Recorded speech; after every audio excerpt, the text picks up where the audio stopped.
Monkey.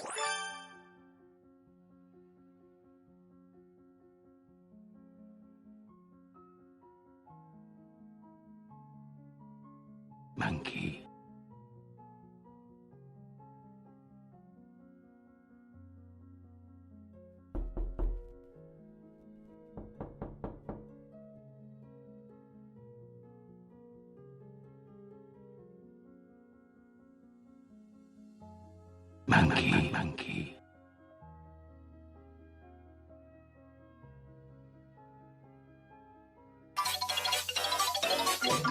Spooky, scary skeletons and shivers.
Hello. Hello, brave adventurers. Welcome. Welcome, everybody. Welcome in. Welcome in. Yes, it's me in the darkness of your mind. I'm gonna turn the Spotify all the way down so we can still hear it, but just not as loud as it fucking is. Because I'm currently getting fucking dingleberried by it. Cough. Over there. Can you hear me? Am I louder than the Spotify? Can you even hear the Spotify?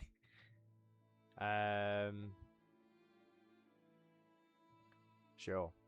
Fairs, I haven't used normal OBS in ages. Yeah. So, a few things straight off the bat. So this is my first ever D&D campaign. I do apologise for what's about to happen. It'll be interesting. So yeah, there's going to be a few things straight off the bat. So first of all, this isn't going to be like a normal D&D campaign that you guys have probably seen before, where it's like, oh, I'm a no. So if anyone comes in here and starts doing that, I will just kick off. No, I'm playing. But yeah, we're going to play by Lou rules, and by that I mean it'll just be different to what everyone's used to. But yeah, so I'll read off the doodah that I've got for the start of it for anyone who has missed it. Oh, sugar. I've got my chat up, so I need to double board doesn't move it. Lou rules, everybody's kissing. Oh, Goofy Goober, been a long time no see, buddy. How you doing? How you doing, bro? So yeah, let's get reading this and we can start. So the way it'll work is everyone's in voice chat. And then we're all in a Discord. Hold on, where's my D&D chat? This can be very rusty as well because we've never done it before. Ha ha ha. Means we are freeballing it. What does Lou rules mean? Lou rules means that we're just doing it a bit different. We're just doing it off the cuff. It's not going to be following actual D&D book rules. It's just different. So just bear with. It's just for us having fun. Anything can happen. If they want to turn around and fireball the party, they can fireball the party. If you want to shag a dragon like Donkey does in Shrek, be my guest. But yeah, so I mean, I guess we'll start off. Let me get this thing up really quick.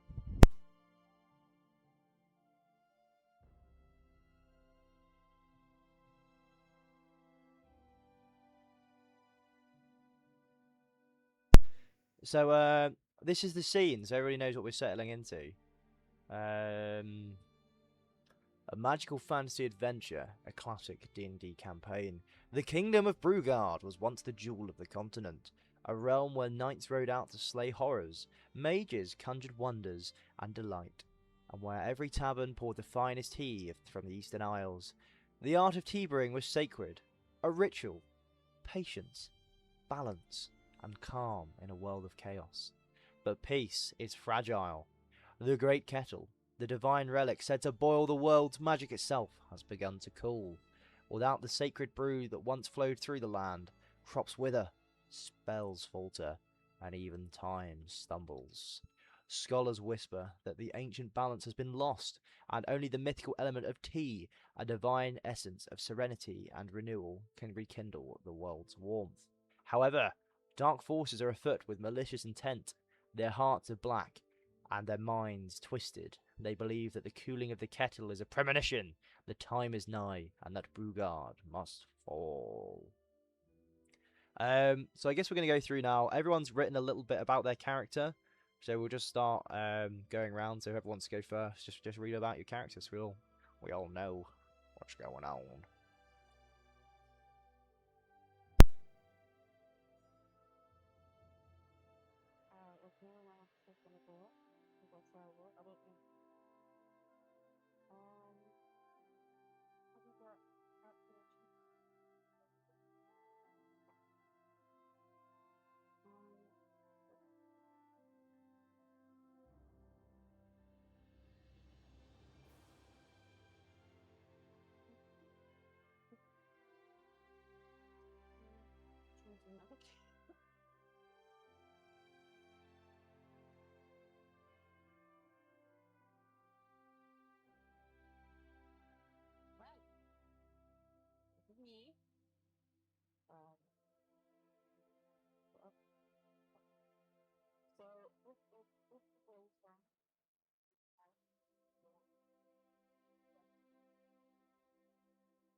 Nice.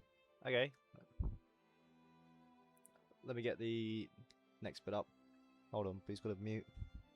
There we go. Cool, all muted. So, Hat, buddy, do you want to go next?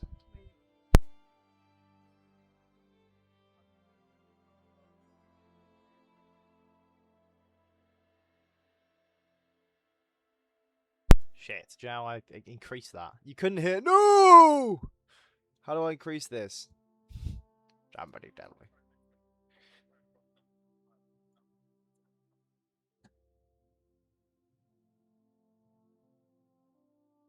We'll do Boo again then in a minute. Boo not be heard at all. How do I fix this?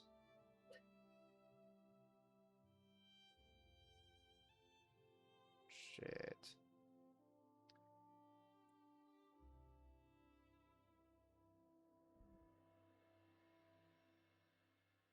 Hang on. It's weird because it worked. Audio output capture. Here we go. No, because I should already have that. I'm saying there's a second one.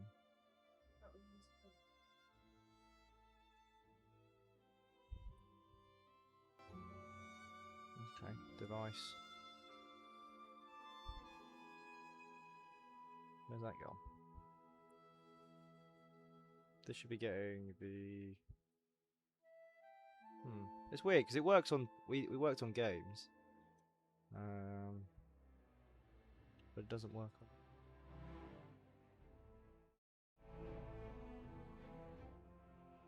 So I'm just playing. Okay. Let me do someone's disc board thing. Is this the help that I need? No, it's Boo putting in a dancing fucking Freddy. No.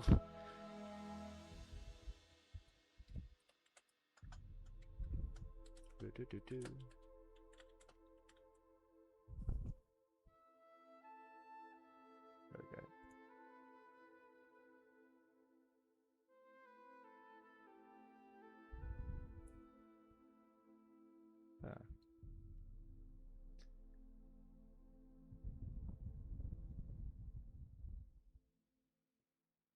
Oh, okay, cool. So there's a go to the settings of OBS. I mean, this is just us learning new things, I guess, which is pretty good fun. Desktop audio. Those should put as a default. It's weird because it's worked in games before. Default.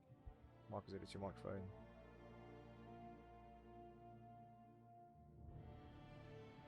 Set the microphone to your cool.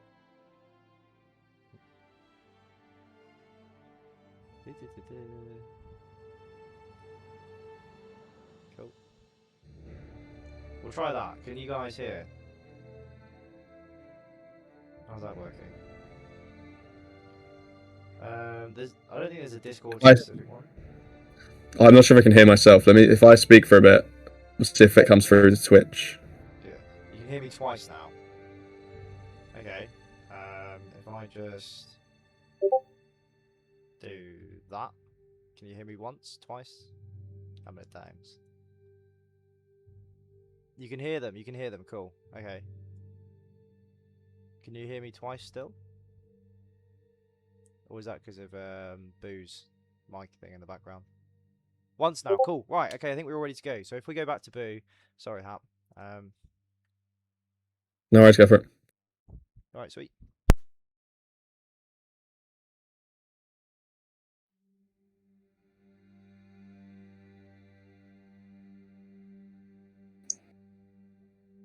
Hello.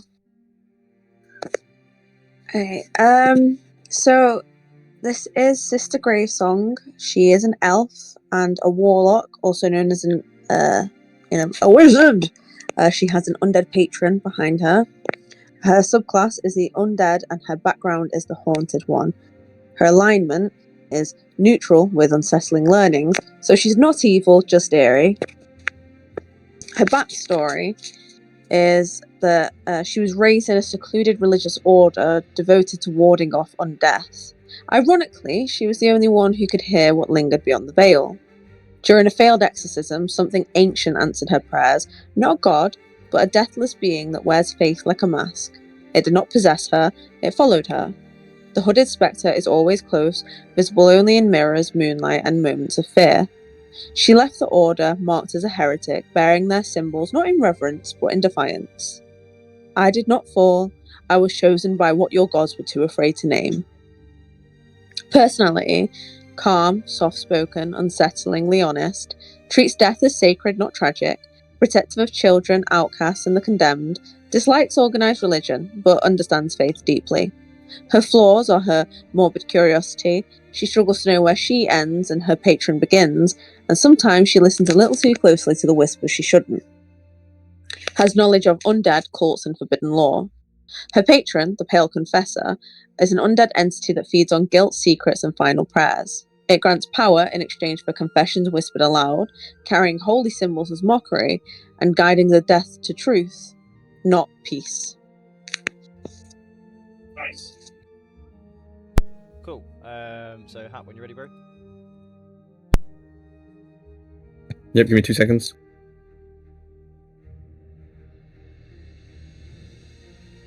So this is Master Happyberry Emberlight. He is one of the last wizards trained by the ancient Ember Monastery, where magic was guided through warmth, patience, and ritual tea brewing. For decades, he wandered Brugard as a quiet advisor and scholar, always sensing the world's magic as a steady, comforting heat.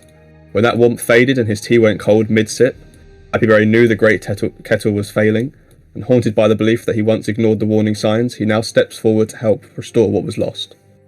He is a wizard with evocation magic. Sweet. Is that everything? That is all I have written down, yes. Okay, cool, no worries. Juice, you ready? Yeah. Okay, so this is Katrina Claus, and she is like a mix between a human and possesses a lot of cat abilities.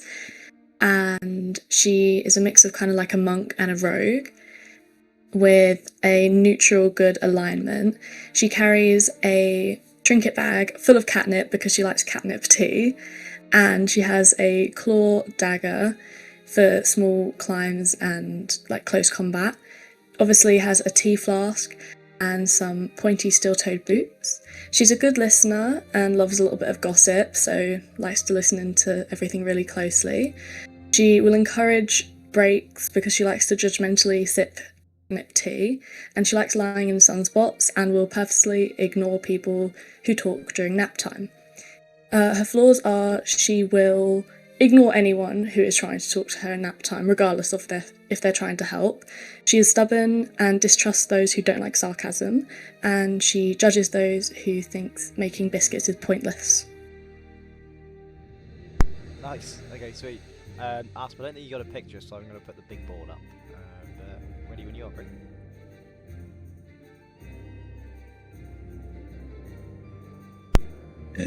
Yes.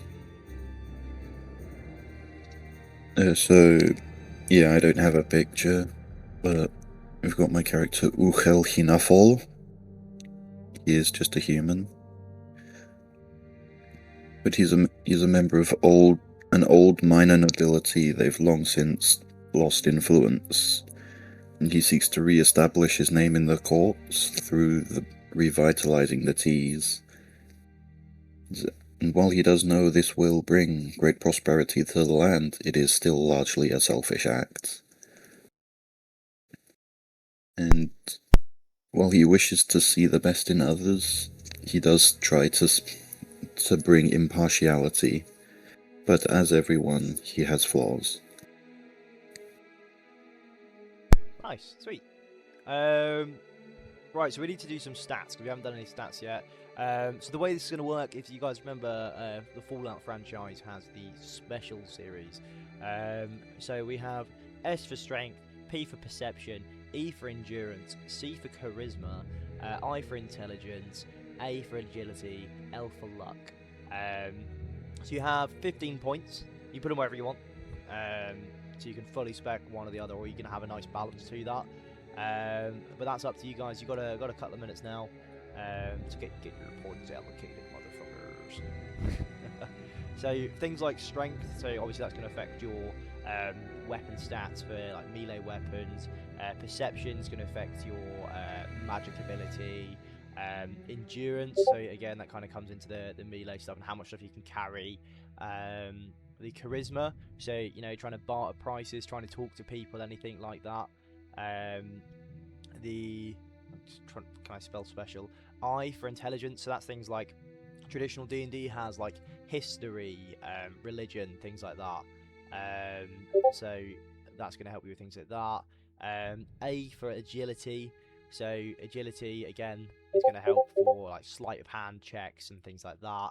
And luck is where you have your animal management sort of stuff kind of slide into there. So I'll give you guys a couple of minutes now while I put the music up. Gonna pump it, pump it, pump it.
So again, just really quickly while everyone's cracking on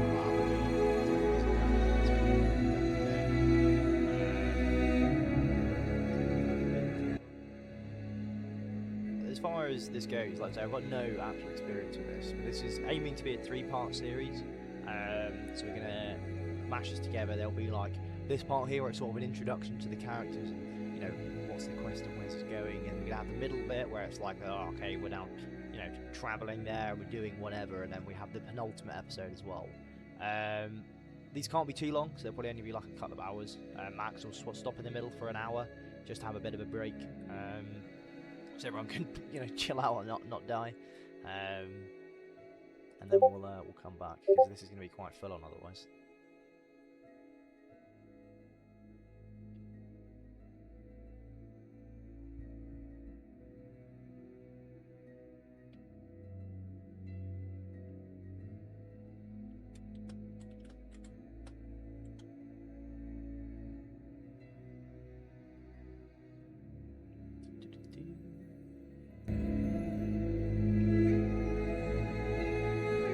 I like how the Skyrim music's come on as well.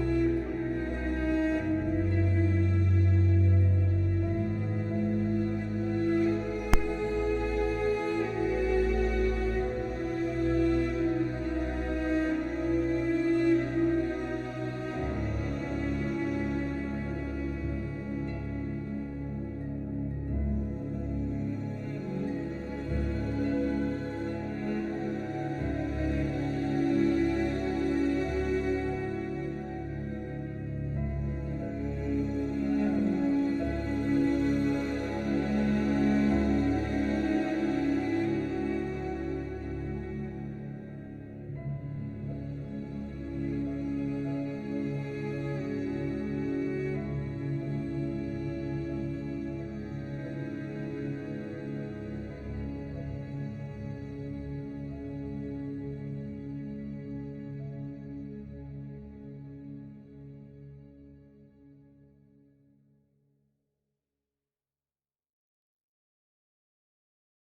Going well, almost sorted.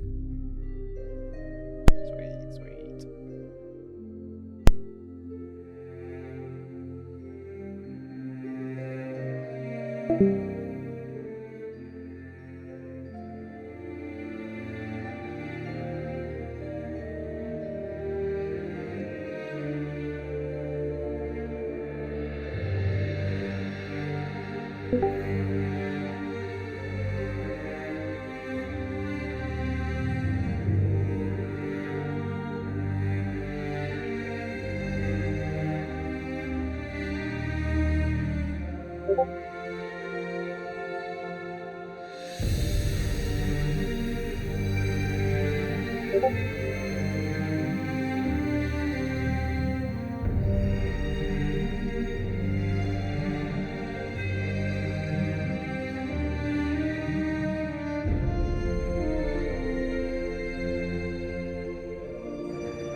I think your stats are ready. You ready to read them out to the gang so everyone can see what you got? Sorry, who's this? Me? Yeah. I think you're the only one who's got it right so far. Okay.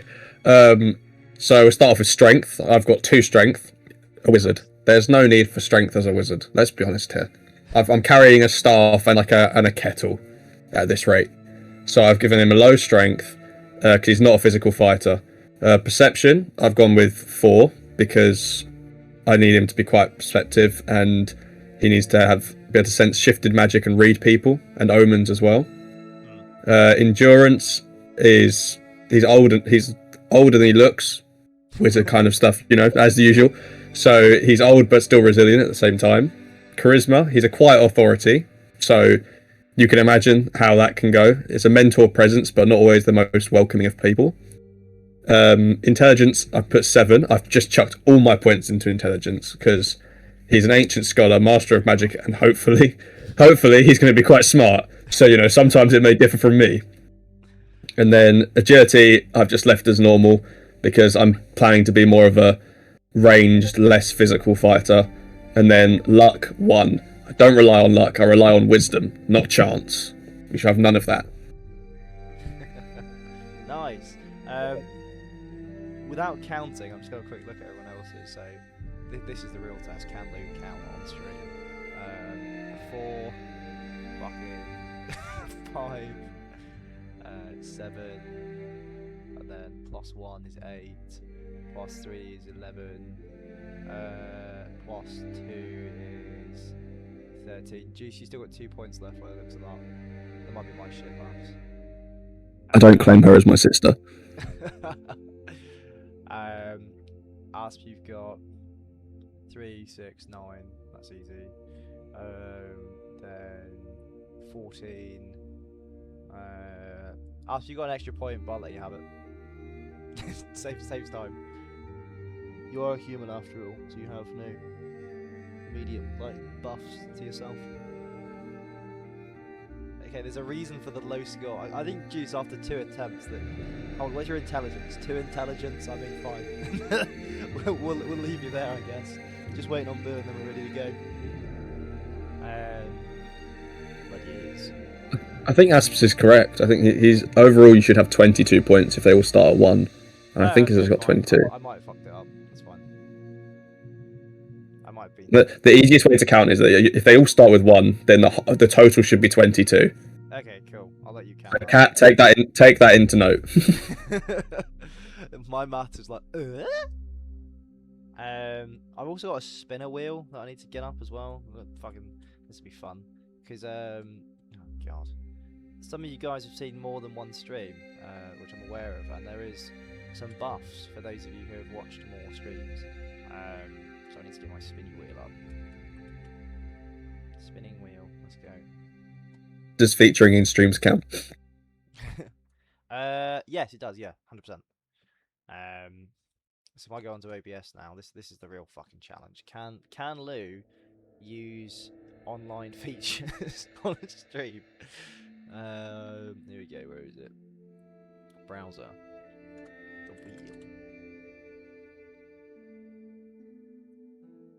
The wheel. And then I go Wheel of Names, and then if I go like this and Shamar. Oh no, it just does the basic one, and I can't use it. That's really annoying. Fine, go away, wheel. Don't need you. What if it's a local file?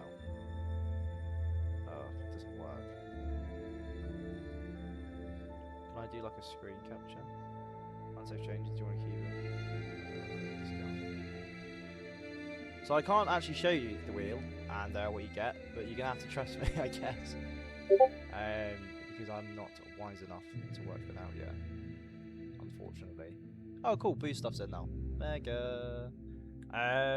Right, so if you guys want to read out your things, Juice, do you want to go next, and then Asp, then Boo?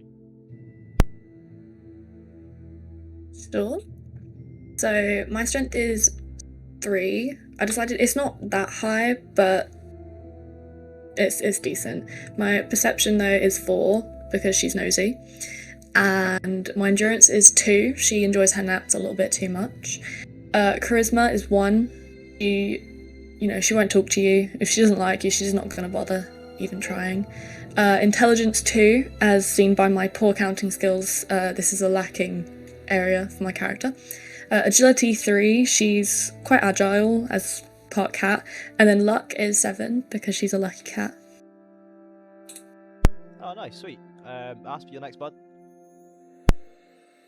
Yes, I've decided to go for a 4 on strength, as well as perception and endurance. There's sort of a lot of stuff to do. Got to get good sort of all round, especially as a person, nothing special. Charisma 1, and that's just, I mean, how do you expect nobility to interact with the common folk, I suppose? Intelligence 5, quite smart, pretty well read, and also you've got to have that know-how, I suppose. Agility 3, just because fitness, and luck 1, because that's just the story of my life, really. Nice. And then Boo, you're up next. Okay, so I've got strength 1, because I heavily rely on my magic and also the protection of my pale confessor.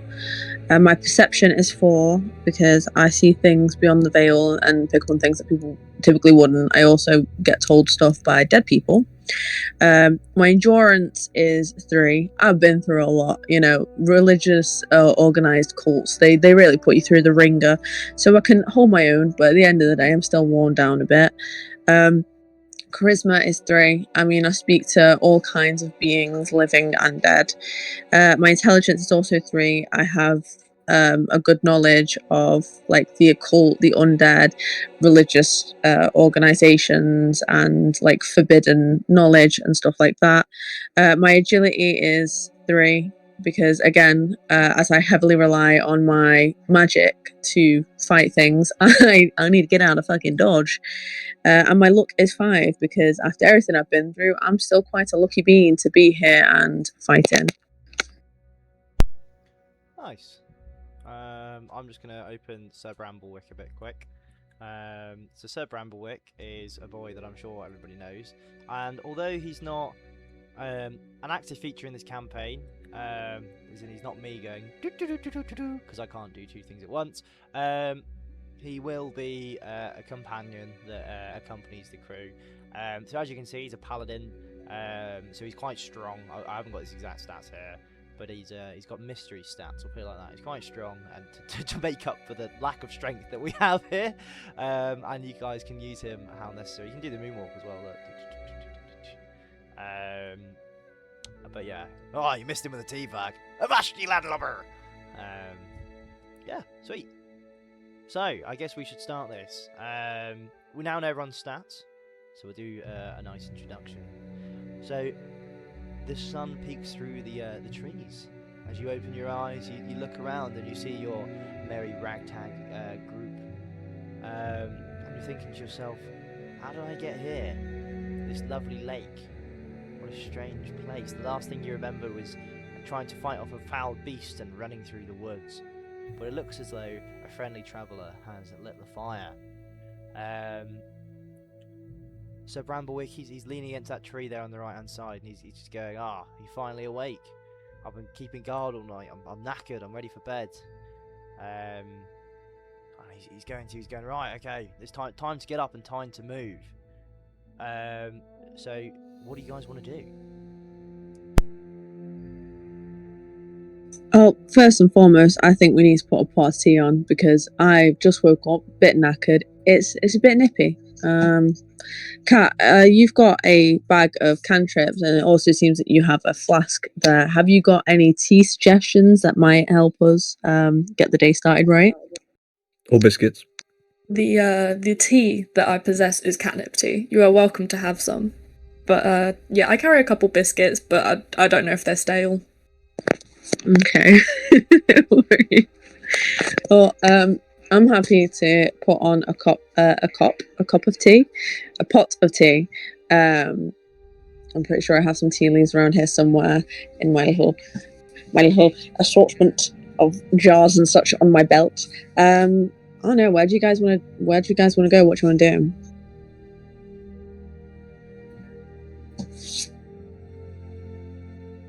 Which towns are nearby?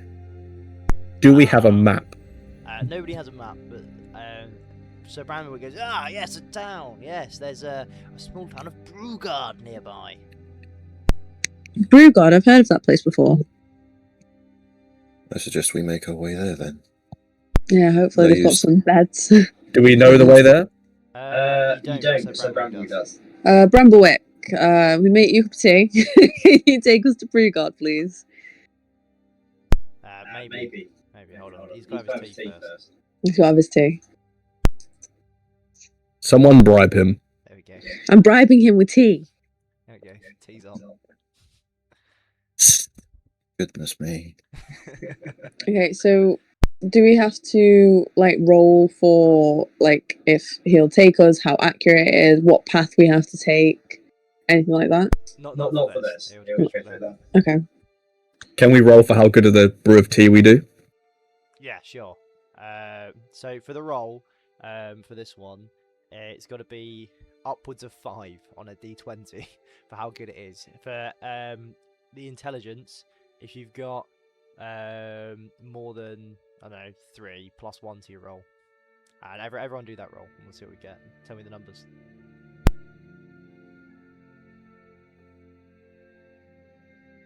I rolled a 15, and my intelligence is... What was my intelligence? 7. Wow, so you take a sip of this tea, and it's the best tea you've ever tasted. Oh my god, you can feel the vigour coming back into your decrepit body. This is really good. You're thinking positive. So for the rest of the day, you have a +1 to your endurance.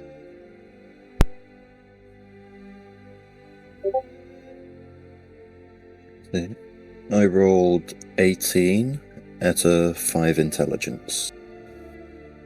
Wow, so you're feeling even better than the happy man himself with his wizard staff, and you're thinking, wow, this tea is doing something to me. I don't know what's in these leaves. It's fucking amazing. So you get +1 strength and +1 charisma because you're feeling very flirty. I don't know what's in that tea for you, Asp, but you're feeling pretty good. Sorry, that was my bad. That was me. Of course it was.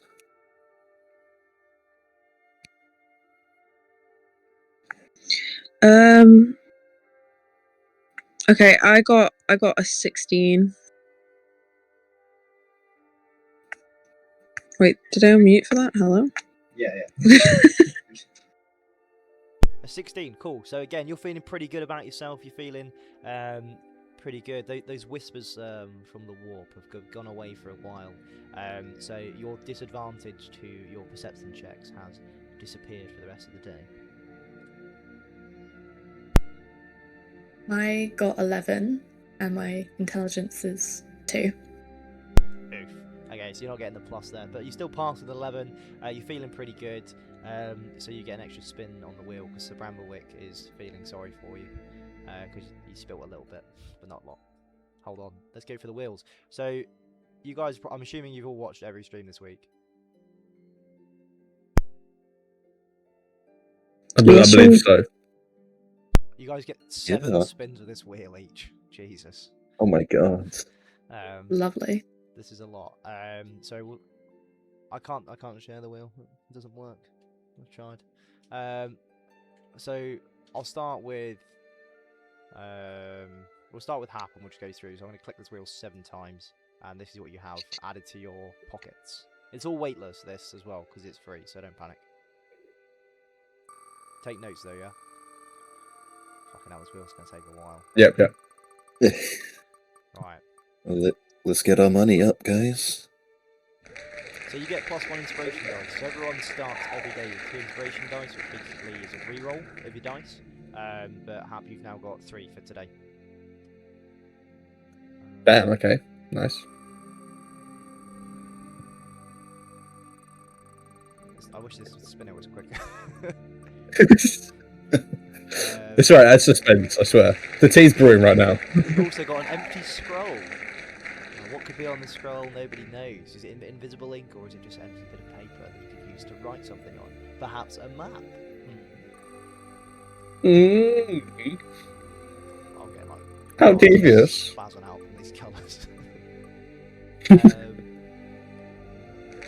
also got a small vial of antidote. You lift it up to the light. It's a green viscous liquid. Seems only enough for 1 person though. So that's 3.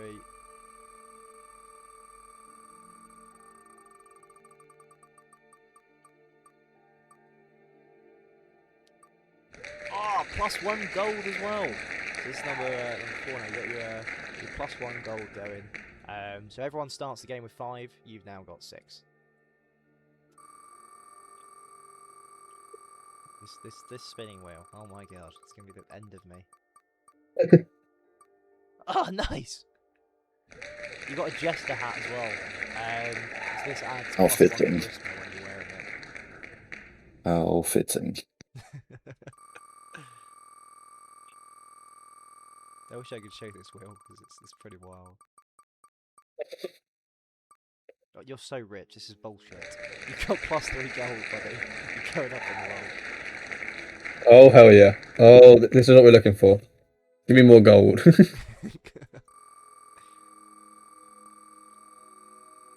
be able to share it on Discord so you guys can see it at least.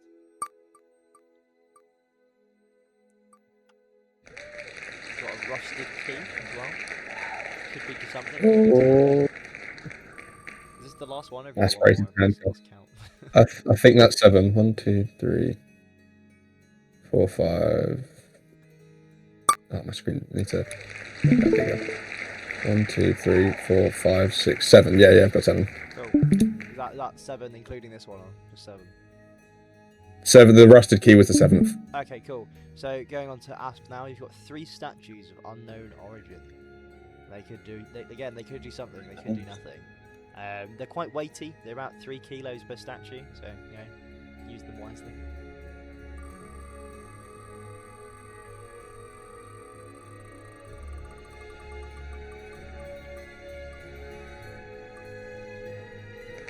Got a candle. Candle. Yay.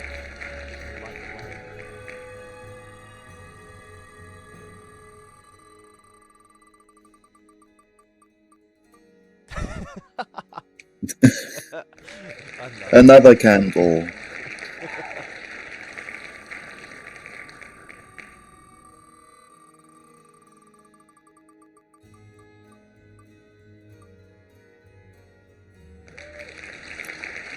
Okay, that's actually pretty cool. There's a bit of information there. That's 4.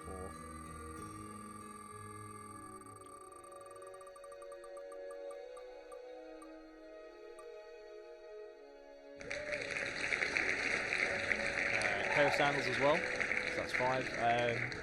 Bearing in mind, all this equipment, like, when you put it on, you'll find out its effects, okay? So it could have an effect, could have nothing. Find out. So, 2 more. God, that is horrific on the eyes.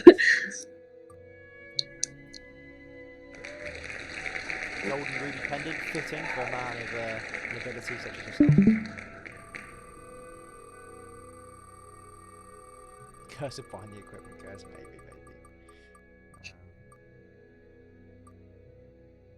And a bone. Bone. So you can use your perception to find out what kind of bone it is if you want. It's up to you. Yeah, I'll roll a perception on that. Okay, cool. So you need to get above a 5 on a d20. Let me give that a roll.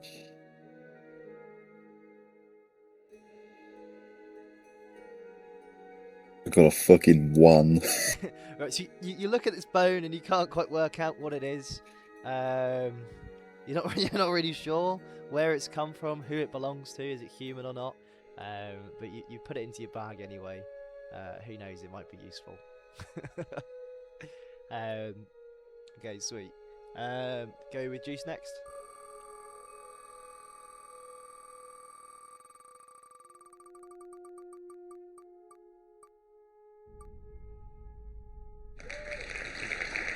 So, you can use your perception now, or you can do it later on to see what it's got on it. I'm gonna do it a bit later on. Okay, sweet.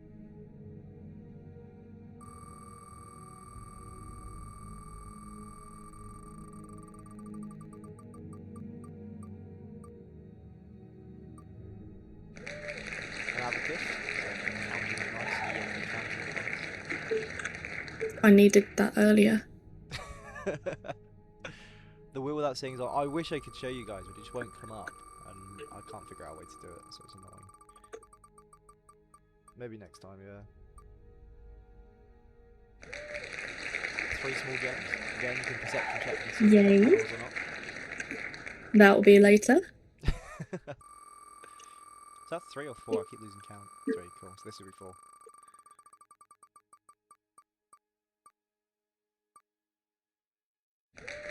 Blanket. Ooh.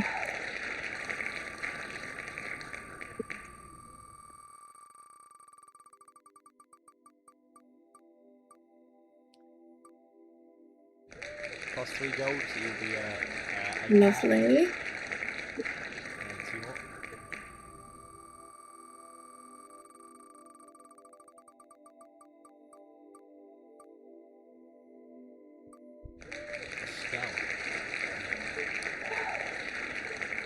Nice.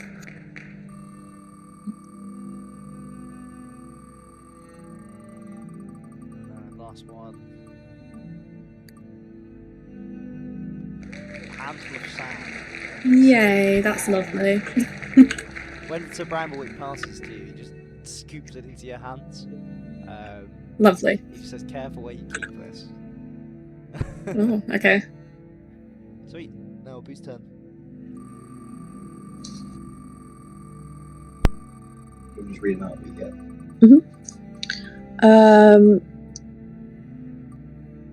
I got a drum. Okay.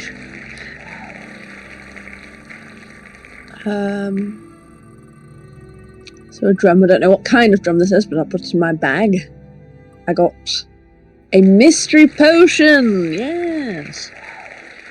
So with this, you can do a perception check if you'd like. See if you know what it is. It's up to you.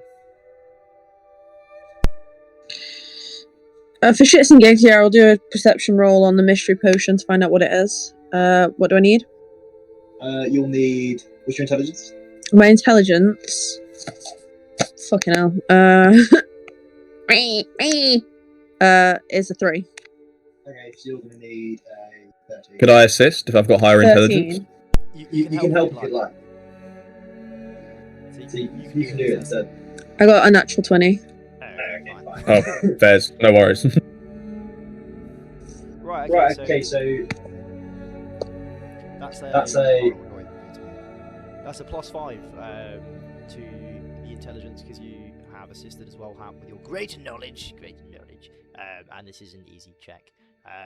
So that's fucking 25 on a 20, on a 13. So you look at this potion, it glows in front of you. What is it? Well, this potion here is a health potion, but it can also give health to the dead to bring them back. So this is like a mega potion. So if somebody's dead and they're coming back to life, it just gives them 5 health.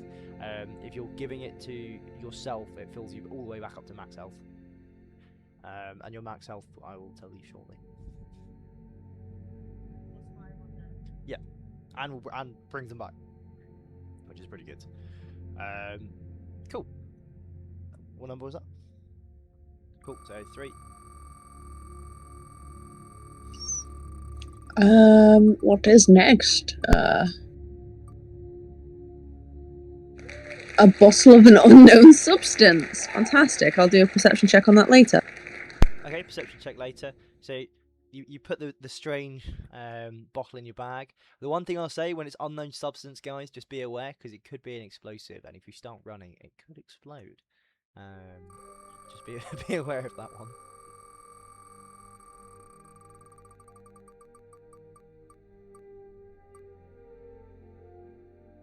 Bosh, 3 plus gold. Rich. Cost regulations in the fantasy world? Yes. Don't run with it. Drink the mystery soup. It could give you magic powers, or it could insta-kill you. It's up to you. A picture of home. How many more you got?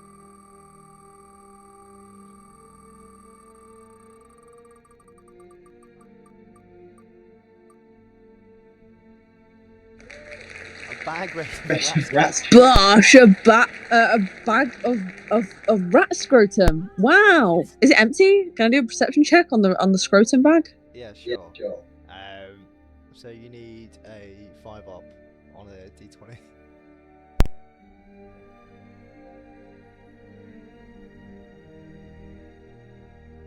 I failed. I got 3. So you open the rat ball bag. And as you open it, the stitches come undone, and what was in it is now in the water, the lake water. It's gone.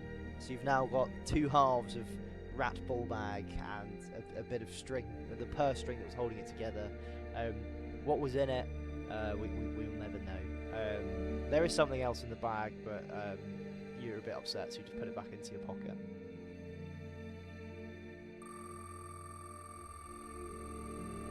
So this is the last one now. Cool. And what are we getting? Oh! Silk cloak. So it's just comfy, just makes you happy. It's a nice little cloak there for you. Right. So now you've all got your extra stuff. Let's go with health. So after looking at the people, Hap, you're a wizard, so you're gonna have low health. Sorry, bro. Gonna have a look on my No worries, I'll survive. my thing here. So if I go on to this and see everyone's strength, this will help. So strength 1 to Hap, your max health is going to be 8. GC, your max health is going to be 12. Hap, your max health is going to be 15, biggest. And Boo, your max health is going to be 6. This feels like you're attacking me and my elf gender, because me and Hap are both wizards. Why does he get 8 health and I get 6? Because he's got strength 2 and you've got strength 1. I'll let you off. Right, okay. Wait, so I've got 15, is that? Yeah, you got 15 health, yeah. Love. So you got good health. You can increase your max health as well. But that'll come later on. Yeah, you have to. Can't just tell you how, can I? Ruin the fun. Right. So anyway, you've had your tea now, so it's gonna fucking yee out of there. So that was good. Well done. And now I guess it's time to move on. So you guys are following Sir Bramblewick, and going through the woods, and then all of a sudden, where's my thing? You come across a lovely town. And there's a tavern outside the town. I've lost my other town picture, so we'll just have the tavern picture. So it's up to you guys if you want to go in the tavern, or if you guys just want to have a walk through the town, see what you can find. You don't have to stay together, you can split off as well.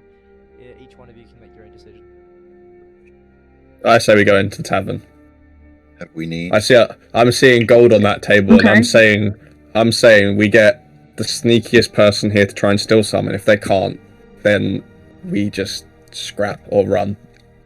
Be a man, Yeah. put it all on black. Okay, sweet. Do you want to go in? They say put it all, but let's put it all on 7.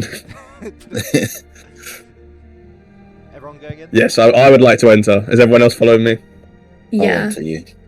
Okay, so as we go to the tavern, I want everyone to take a perception check. So the passing for this, there'll be various different things. So just roll it, and I'll tell you what happens. How I got many? 15. Oh, is it 20 dice? Yeah, it's all, perception will always be D20. I rolled 15. Okay, sweet. So with your 15 there, you've gone through the door. You see a sign above you saying "Mind your step." Just a little bit further into the room, and you look around the tables. There's gold on a table with some friends there appearing to be enjoying a drink or two. In the corner, there's a man with a robe over his head, and he's just grumbling to himself. By the fireplace, there's a happy bard playing tunes about a lost wife. The candlelight's dim in there, so you can't really see too much more. But there is a poster appears to be up on the wall, and the barman, he's just polishing the bar on the right hand side.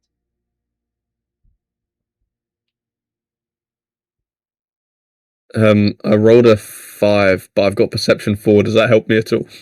Yes, yeah, it does. Okay, so that boosts you up then. So you've gone in there, and again, you've also seen the mind your step mark as you go through, and then you're having a look around. And similar to Aspirate, you can see the man in the corner, but then the candlelight sort of dims out on the left, so you can't really see anything over there. You see some shiny coins on some tables, and some friends having a good drink.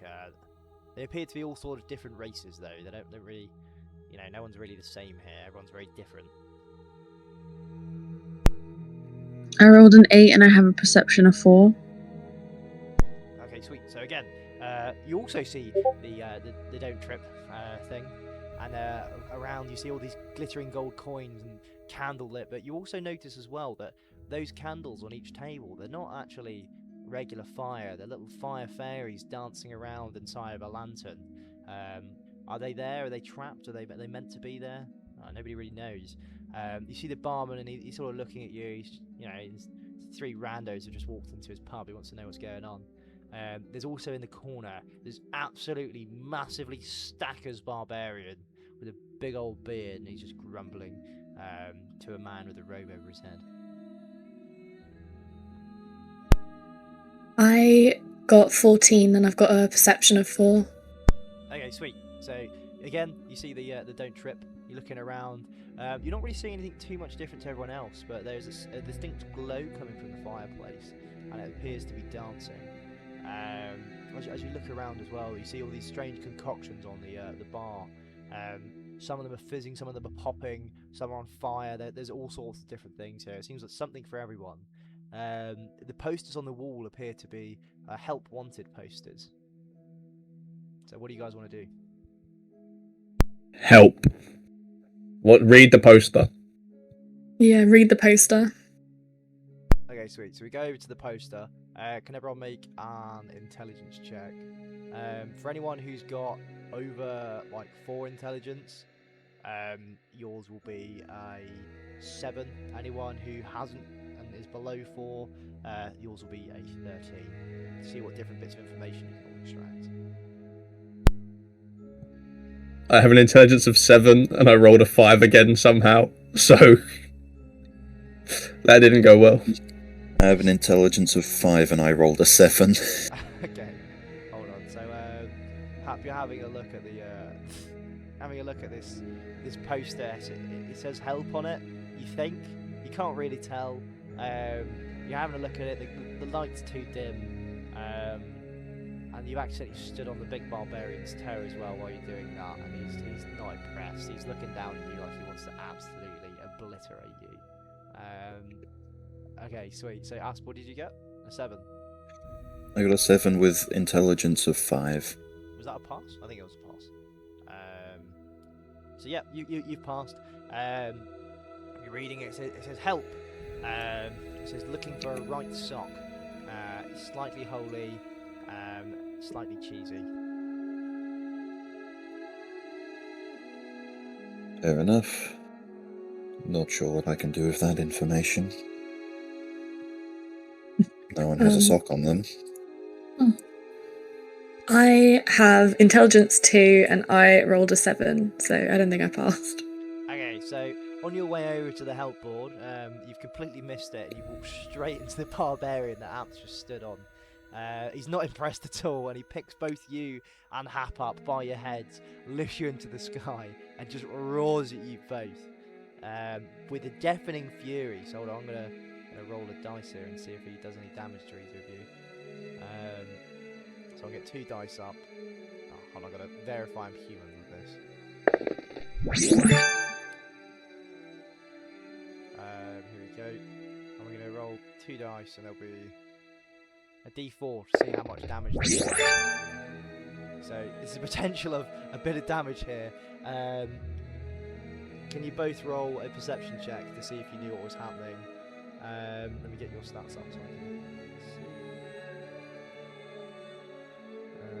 Yeah, okay, so you both got perception 4.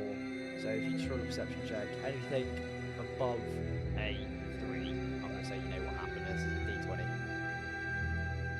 d20. I got 19. Oh, sweet, okay. So you've seen what's I happened. also got 19. Wow, okay, you're very clever. So you've both covered your ears really quickly, and you've got absolutely no way, Jose, dodging the damage there. You see that he's got an open wound on his side, his right-hand side, with your perception, and it appears to be causing him significant pain. What do you want to do?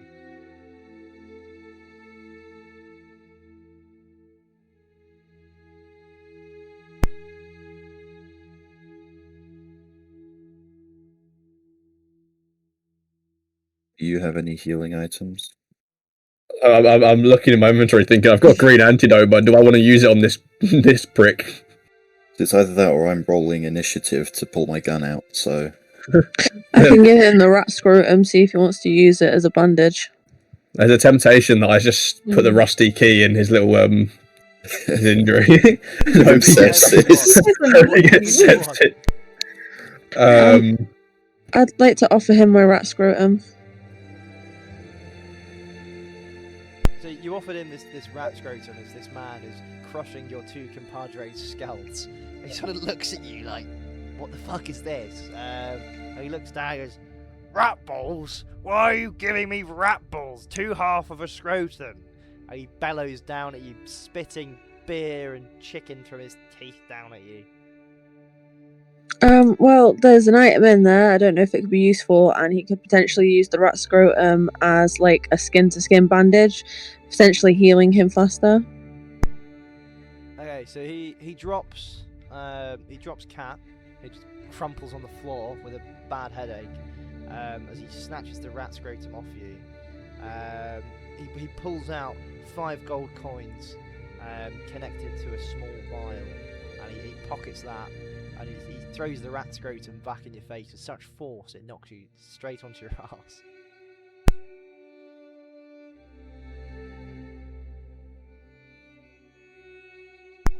I'm kind No of one gonna do offended by this anything. guy. Everyone's just gonna let me get rat balls on my face and not say shit. All right, cool. Can I roll initiative? Yeah, you can roll initiative. Hold on, let me remember how this works.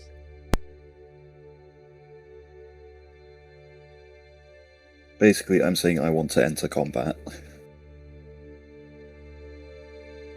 I'll enter combat with him. Okay, sweet. got- So if you I got a both nat roll 20. D20. I'm gonna make sure Kat's okay and get her out of the way of these 2 causing a shit show. Oh, thank you, Boo. I'll check that your bum is okay. Thank you, thank you. I got a natural 20 on that. You got a nat 20. So you have advantage because he's quite big. Okay, cool. He got 13. So what did you get? I rolled 15. 15. Right. So you both are going first. So you started combat with this guy. So what do you want to do? I'm gonna take a swing with my rapier.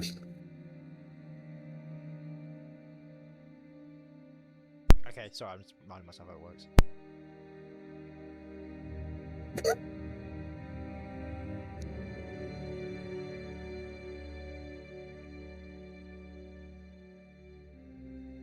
Okay, sweet. So you, if you can roll another d20 to see if you hit.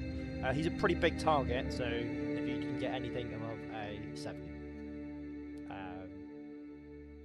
It's gonna sound like bullshit, but I got a 20 again. Fuck me! Right, so you take this this weapon you've got. What are we using, by the way? Is it fist, sword?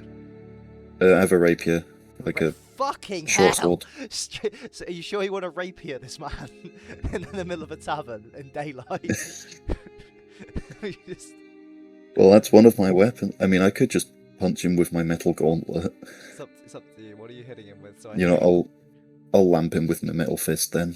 So you absolute full power, and you've punched him straight in the guts. Cool. If you could do a d6 for damage for me, please.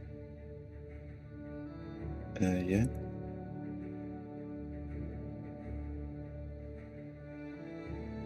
Three.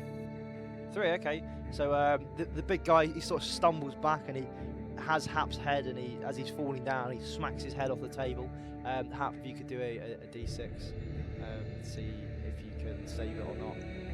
Your saving throw will be a 3 up here because this is a pretty nasty. I got 5. Yep. Okay. Cool. So you've slipped out of the way before you've taken that, so you're okay. Sweet. And you also have engaged in combat, so if you could do another d20 to see if you can get the hit. Again, he's a big guy. He's now on the floor, so a 3 up. I got 4, so I still hit just barely. Right. So as he's on the floor, what are you hitting with? Sorry. I lightly heat up my staff at the end, and I jab him in his little injury that he has. So you stab him in the injury, but because you've only just hit him, you sort of like graze the edge of it. It's not enough to like open it up anymore, but it's enough to really, really fuck him off. If you can do a d6 on how much damage you've done.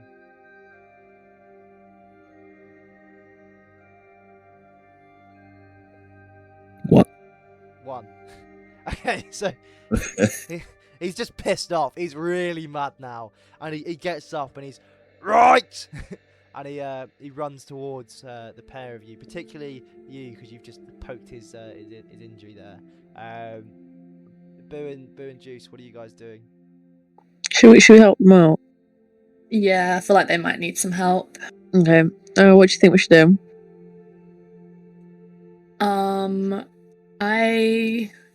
Well, you have long distance. I can maybe get the Pale Confessor to do some fuckery. Yeah. Maybe just knock him out, Sparko. Or I could use some spirits to trip him up just to get the lads away. And you could probably drag them out there. Yeah, can do. Okay, yeah. I'd like to use my spooky powers of the unseen veil, and get the Pale Confessor and some dead dudes to fuck that guy up, please. Okay. So remembering your brew that stopped you hearing the whispers earlier on. So that would normally be in a minus to your perception. But you're also in the middle of a broad daylight tavern. So for this, you're going to need a perception of a 13 upwards to make that check on d20. I can do that for you.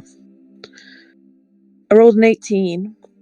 Okay, sweet. So you can you turn around, you see the Pale Confessor just like kind of skulking around in between the tables. And now if you can do a charisma check to see if you can convince him to come and help you. So this will be again a 20. What's your charisma? 3. Okay. Yeah. So this will be a 5. Okay. I rolled a 6 and I have a charisma of 3. Yeah, cool. So you convince him to come over. He's coming over. He's like, "What do you need?" Right, listen, Big Shag. These two dickheads have got us into a lot of palaver. I want to get out of here. Me and Kat are already hurt. Could you do him in for me, please? Okay, cool. So I'm going to do some dice rolls for this. So he floats over to them. And let's see. So he tries to pick this guy up, and he's sort of using all his powers, and he's just barely floating off the ground. This guy is really heavy here. You want to do anything else, or you just want to? Because he's currently just sort of floating about 3 inches off the ground. Fucking knock him out, snap his neck or something. Right. So, I need him to be incapacitated so we can get thing 1 and thing 2 out of there. so Is it possible to throw a blanket over his head so he can't see? Ooh, that's a good idea. Yeah, sure. Okay. What's your agility? My agility is 3. Okay, sweet. So if you do anything, so normally it would be you're quite far away, so let's do a 7, and then you get a +2 for this. I have rolled a 6. Okay, but it's a +2, so you're fine. So you've thrown the blanket, it's gone over his head, and he's sort of thrashing around in this sort of floating way with a blanket on his head. What do you guys want to do now? You can flee, you can keep trying to fight him, you can do whatever you want. That's your guys' call, because obviously he's still picked up by the Pale Confessor, so you want me to knock him out? Because I kind of want my 5 coins back. Can I cauterize the wound using my fire magic? Or at least try to. You can do. It's either that or I'm going to old yell at him. I mean, he's writhing around about. You might do more damage than God or hurt someone else. Depends Hopefully if he I'll lands hurt it. him. Do help the harmful way. Do you want to use your fire? What is the tavern made out of? Wood. Maybe not. I say we get out of here. The missing sock poster was rubbish, and everyone. I mean, while he's got the blanket over his head, whoever's got most agility, try and grab the coins, and we'll leg it. Okay. Who wants to grab the coins? Because I want to grab one of those little fairies off the table.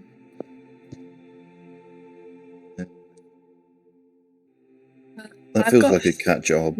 Yeah, I've got 3 agility, but I've got 7 luck. So Yeah, I don't know if that helps. I have 3 agility but 1 luck, so I'm not trusting my chances. Okay. Can I ask, Kat, can you help me? Can you either grab his the coins off of him, the 5 coins that he stole from me, and I'll split them with you, or do you want to grab a fairy off the table and I'll try rustle and tuffle this big boy? Because I have 3 agility and 5 luck. I'm ready to grab those coins.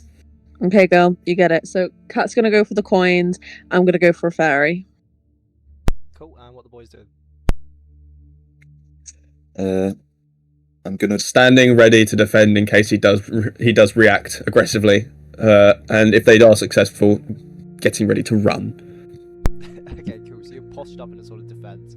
So you've got a +1 to any defensive rolls you've got to make, and also a +1 for perception because you're currently just locked the fuck in.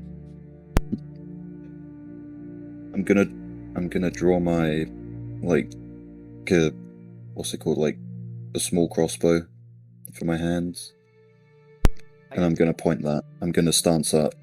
So if he tries anything, I'm just gonna yell at him. Okay, cool. So again, you get +1 to both of those stats. Right, okay, let's see what happens. So let's get some from Boo and Cat. I want a D20. For the little fire person, who's grabbing that? Is that Boo?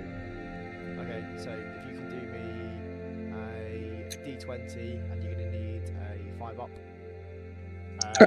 Cat with the money, because it's slightly heavier. If you do a D20, and you're gonna need a 8 up. Am I using my luck, my agility? Like what? So it's a bit of both. So if you just I rolled a 9. I've got 5 luck, and I've got a 3 agility. okay, so you very much passed that. You grabbed this lantern off the table and you sprinted out the door. Can you do a quick perception check for me, please? This would be Yeah, my perception is 4, and I rolled a 12. okay, so yeah. Again, you've noticed the crack in the floor, and you've dashed out the door now, and you're into the light of the streets with this lantern in your hands. So, Juice, can you do yours? So for the first one I rolled 18. Bloody hell! I don't know what the statistic. What was the statistic you wanted? You passed it, so Okay. don't and if you could do a luck roll as well, so just do a d6. Oh, a D6. Yeah. I got 3. Okay, so you've gone out of there. You grab all of the coins and the viscous liquid. And if you could do a perception check on the way out the door.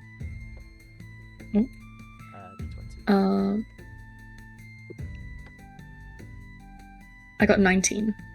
Okay, yeah, so you've leapt over this little crack in the floor, you've straight out, and you've seen Bill on the left-hand side, and you've gone to go stand next to her, because, strength in numbers and all that, but you've got the money, and you guys begin sharing out the goods. Gents, what are we up to?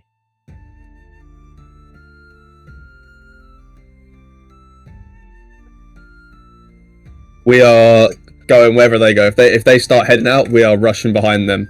But also bearing in mind if this guy starts chasing after. Well, that's what I'm doing at least. I don't know what Asp's doing. I won't speak for him. Okay.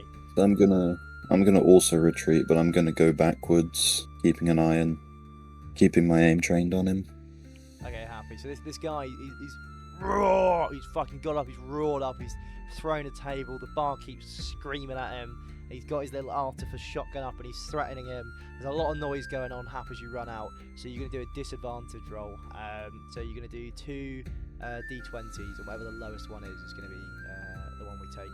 It's perception check, so for this you're going to need, again, a 5 up. No, sorry, for this it'll be an 8 up. Okay, I rolled a 16 and 11, so we're taking the 11. Yep, and you still pass, so again, a little crack in the floor, you're highly aware of it, and you've dashed out the door, and you've also seen the ladies there on the left, so you've gone to go stand with them underneath this big sort of like town notice board. Ask if you could do the same. Again, the guys shot up, there's a lot of noise, so your perception, let's have a look. Yeah, 4 again, okay, cool. So it's going to be an 8 to pass it, and it's going to be a disadvantage roll.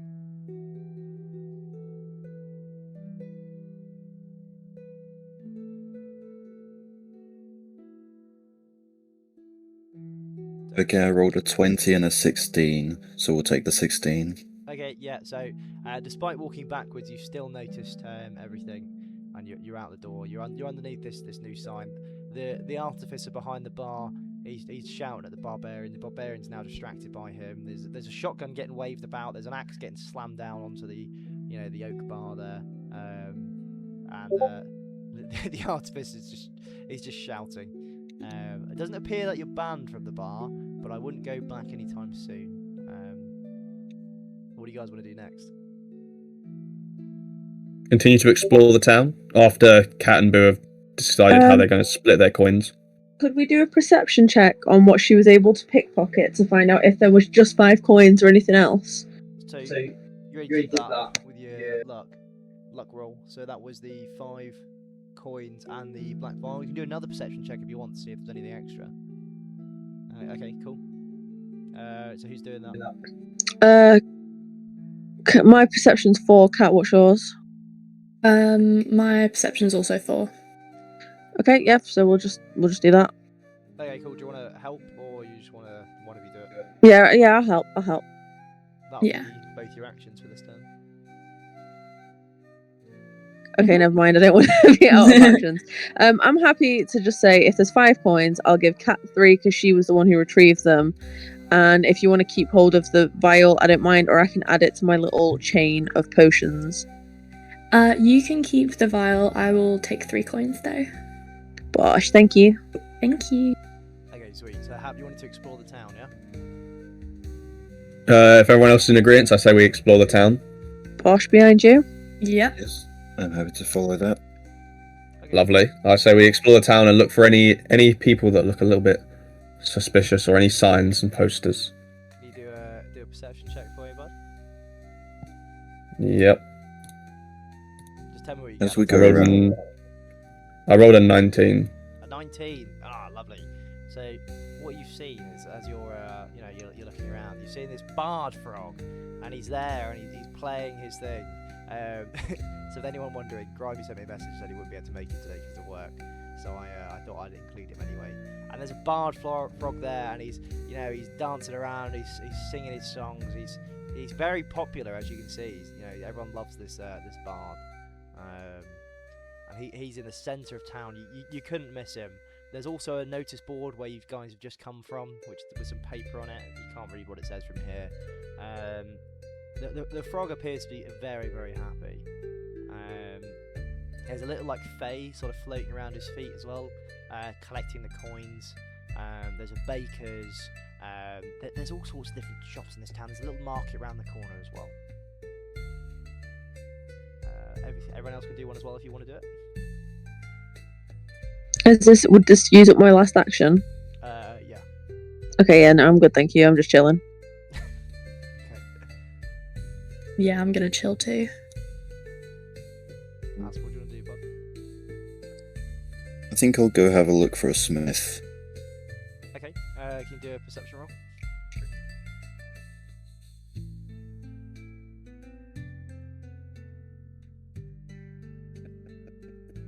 11.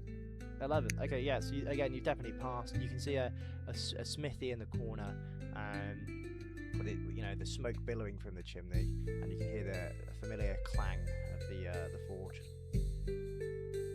Nice. As you go there, there's a grizzled guy. He's hunched over his anvil, and he's rumbling as he's sort of whacking this piece of metal with no remorse. You can do a perception check if you want to see what he's making. It's up to you. Yeah, go on, let's have a look. Okay, sweet. So if you do another one. That is a 12. Okay, yeah. So you've looked over. He's making some sort of battle axe, and he's got some sort of gem that he's imbuing into the metal there, and he's grumbling. There's a big barbarian. He said he's going to cut his head off if he doesn't make this properly. He said if it's not made properly, then he'll be the axe's first. And, this barbarian earlier on, he came past with a big scar on his side and a big open wound, and he's gone to the tavern and he's a bit worried about what's going to happen. Cool. So what does everyone want to do? I just realised I have a drum in my bag. I would like to do something with that and the bard. I don't know if I should start playing it, see if I could get his attention. He looks really cool. He looks like a fun guy. People are loving him. And I've never seen a frog dude before. This is really interesting. So I don't know if maybe I should start playing my drum to get his attention, or if I could maybe offer it to him. What do you guys think? I say we try and make friends with him. You drum with him. Yeah. We should Okay. become acquaintances with this frog man. All right. I want to. Oh, wait. Actually, has anyone got better? What would I need to play?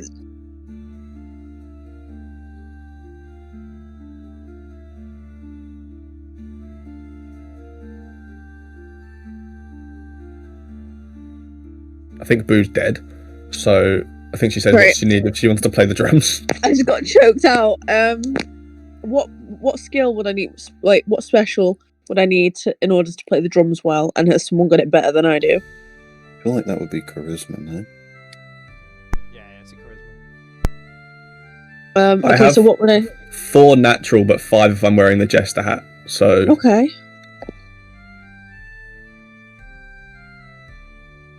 Does the drum have any? Can I do a perception on the drum to see if it has any additional buffs or anything? Because my natural charisma is 3, so it's either it has buffs or I give it to Hap to play and we all just boogie with him.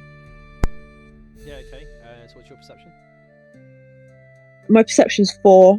Okay, so you got a +2 on perception then, and this is going to be a 10.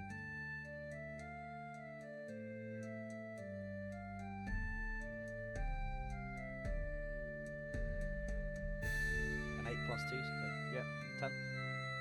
Yeah, so you look at the drum, it's just a drum. It's got some, it appears to be made of goat skin. Wow. It's a small little hand drum. Nothing too cool. Happy man, if I pass this to you, do you want to start putting some stank on that thing and I hopefully? shall play the rhythmic tunes of the wizards for Okay. the grimy frog to please him and to hope that he welcomes us into his friendship. Alright, so I give the drum to Hap. Okay, fine. So you've taken this drum, and you're starting to play.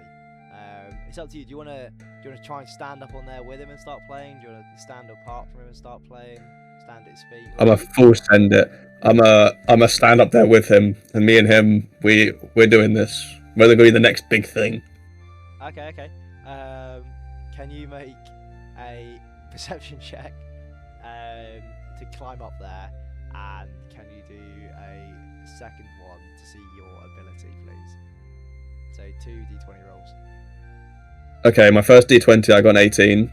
Okay, so yeah, the despite the slippiness of the coins, you've managed to get up there, and you've stood behind the frog. Everyone is staring at you. They're wondering, who is this wizard? Why is he here? We came to see the great frog, and there's wizards stand behind him. They don't look best impressed, so you better win this next roll. God, I hope this dice is good. I got 13. Is that right? So with your plus, yeah, you start playing, and you're playing a little merry tune. It's going pretty well. The frog guy turns around, he sort of like glares at you. He's like, oh, he's stealing my fucking money up here. What's this guy doing? But he starts getting in with the tunes you're making. He starts playing along on his little lute, and all of a sudden you guys are making some pretty methodical music. But Boo, the face seems that it won't leave you alone. It's sort of like going around you, and there's sort of like, I don't know, like weird noise coming from something on your person. And this Fae, it just won't leave you alone. Is it the lantern that I took with the little Fae? Because I remember you said that there was potentially a fairy within the lantern. Can I check to see what can I talk to her maybe? See what's happening, what she's after, or what she's interested in. Yeah, you can talk to her if you want. What's your charisma?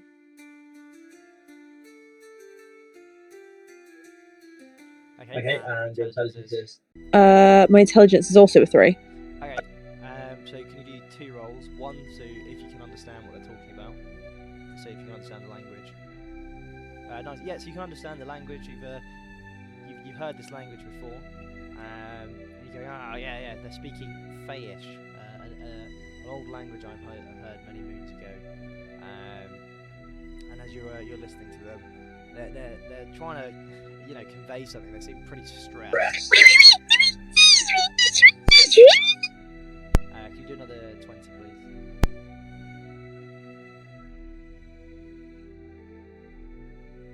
Okay, so they're so stressed, you haven't got a scoop what they're on about, but they're starting to get a bit pissed off because they know you can understand them, but they're just getting really wound up by it. They're getting pretty vexed. They start pulling on the chains you've got, and they're trying to get into your bag as well. There's clearly something that's bothering this phone. Can I use my look roll at all to maybe try and assess the situation and figure out what's happening? That won't be lucky. Perception. Oh, perception then. Okay, well, can I do another perception roll? Yeah, not yet though. So Juice asks, what do you guys want us to do?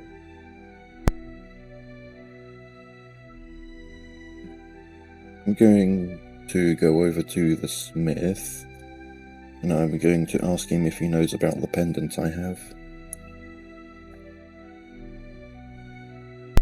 Okay, yeah. If you could do a D20, please.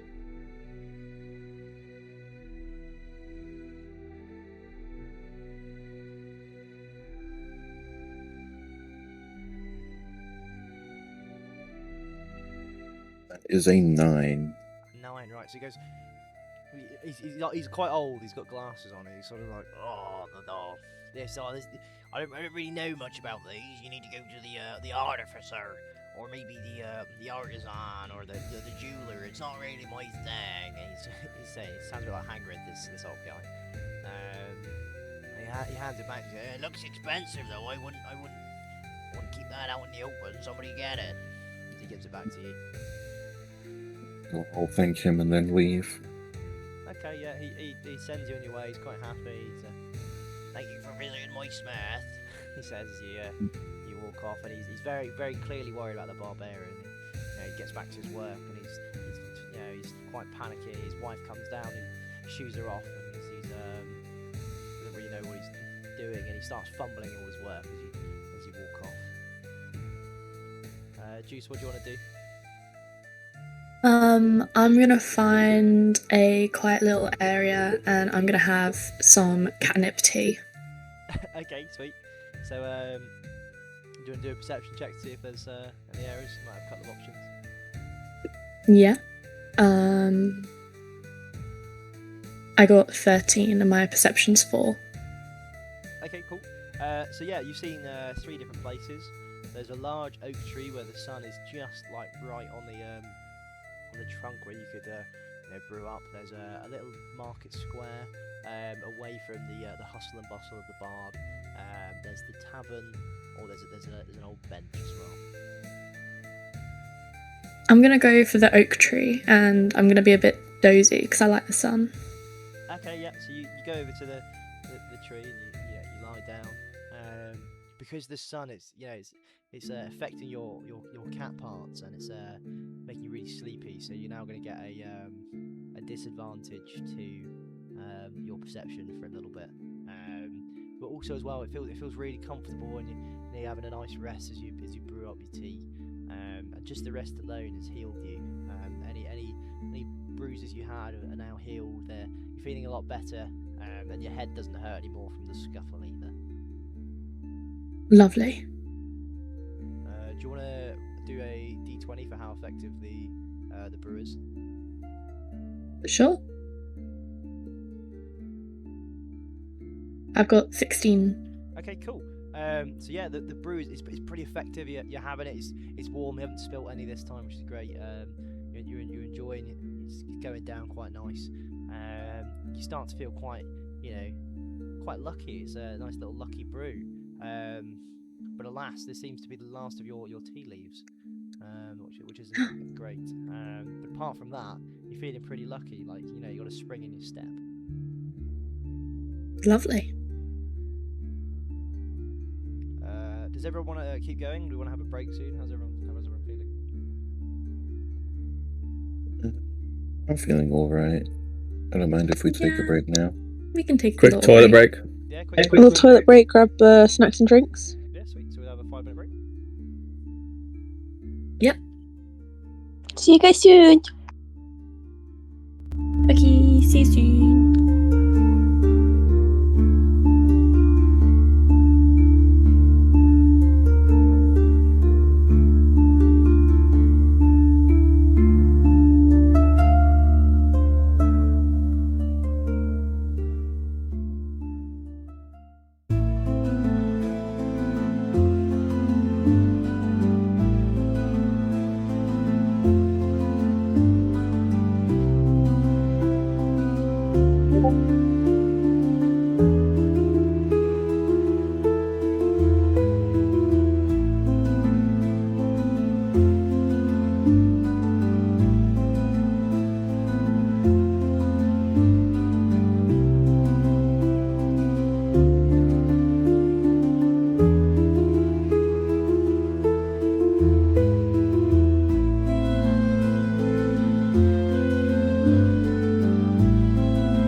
Aha! Yes, back.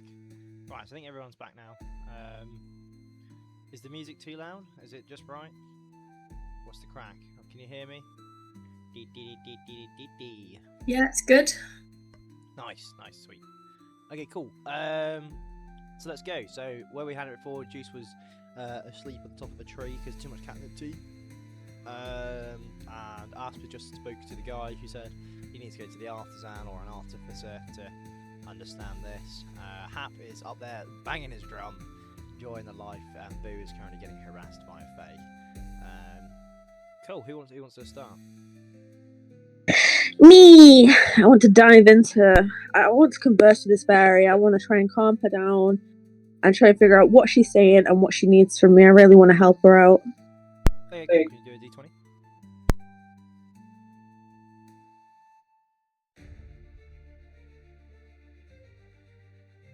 7. Okay, so you know I got a 7. you're starting to calm them down. They're starting to understand that you're not really trying to be a threat, but they're still very wary of you, and they still look very pissed off. They're not going super rapid fire speed now with what they're saying. They're slowed down a bit, and their speech is now more audible. Okay, so what's she saying? What's she trying to get from me? Okay, can you do another perception check? I got a 13 and my perception is 4. Okay, so she is very visibly annoyed about something in your possession, and she's getting very angry about it. It appears that you have her friend in your possession, and she's getting very upset at the fact that you do. Wait, is there actually a fairy in my lantern? Make another perception check.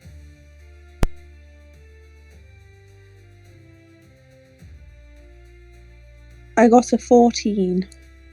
So you rub the side of the lantern, which is now very hot, and the metal is starting to glow. It's that hot, and the glass is starting to melt on the edges. Like there's very clearly something inside this lantern, and it's a fairy, and they are absolutely kicking off inside of this lantern. They are fuming, and all you can hear is as they're getting very angry inside of this lantern. Oh, sugar. Okay, so the whole reason I stole this lantern was because I was under the influence that there was something in there that wasn't a fire. And if it is a fairy, I'd like to let her go so she could be with her friend and maybe go and rescue the rest of the fairies. But yeah, my first action, I'm going to let her out and apologize and explain myself to the primary fae and let her know what's happening in the tavern. Okay, so if you can do a d20 for your talking to them, your charisma. I have a 3 charisma and I rolled a 16. Okay, so you explain what happened, and you know the other fae is just looking really miffed, and they're just like, she was working, you've just stolen her, and I'm pretty sure by now the tavern would have realised she's missing and put out a bounty on you. Why would you just steal her? She's still pretty cross with you. And she's trying to calm her other fairy friend down, who is just like doing all sorts of hand gestures at you, before she flies back to the tavern, dragging what's left of this lantern behind her through the thing. Oh, okay. I guess I got confused. I thought they were being kept there. I was trying to do a good, and it seems that she's willingly working there. Can I try and make amends? She's really annoyed. The other fae is saying, "Oh, you know, she probably get paid for today because the tavern owner is going to think that she hasn't been there. She's not going to get paid, and because she doesn't get paid, she's not going to be able to pay her little fairy babies the money that they need to eat and go to fairy school." And she's very, you know, now this fae's crying, and you know, there's glittery tears. No. Do they get paid in gold? It seems so. Okay, can I find out how much she typically gets paid or how much she would have lost out on so I can go and pay her? Yeah, so she would have been paid 8 gold for that day. She's a very popular fairy at this particular tavern. I have 10 gold, So yeah, okay, all right. I'll go give her 8 gold. Okay, so you walk off to go and give them their money. Ask, what do you want to do? I am going to follow up on the blacksmith's guidance and try and find some sort of artisan's saw. Okay, can you do a perception check? Yes, I can.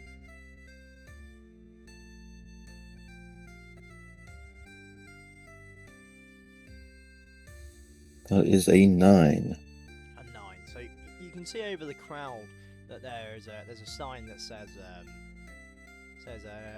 artisans this way, and it sort of points off in towards a darker part of the town.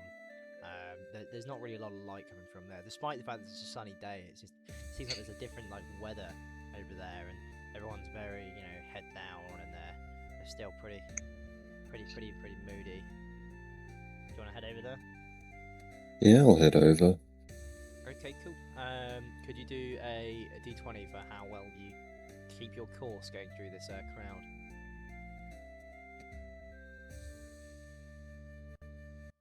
That is a 17. 17. Okay, so you're making your way through this crowd, and you're getting there pretty all right. You see something kind of glinting though from within the crowd off to the right. It's up to you if you want to investigate or not, or you can keep pushing forward. Let's have a look, why not? Okay, another perception check.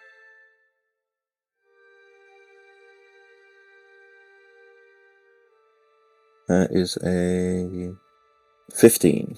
15. So this first glint just appears to be the frog bard dancing with Hap in the middle there, and but you do see another one sort of off to the left. It's sort of flickering and then it vanishes.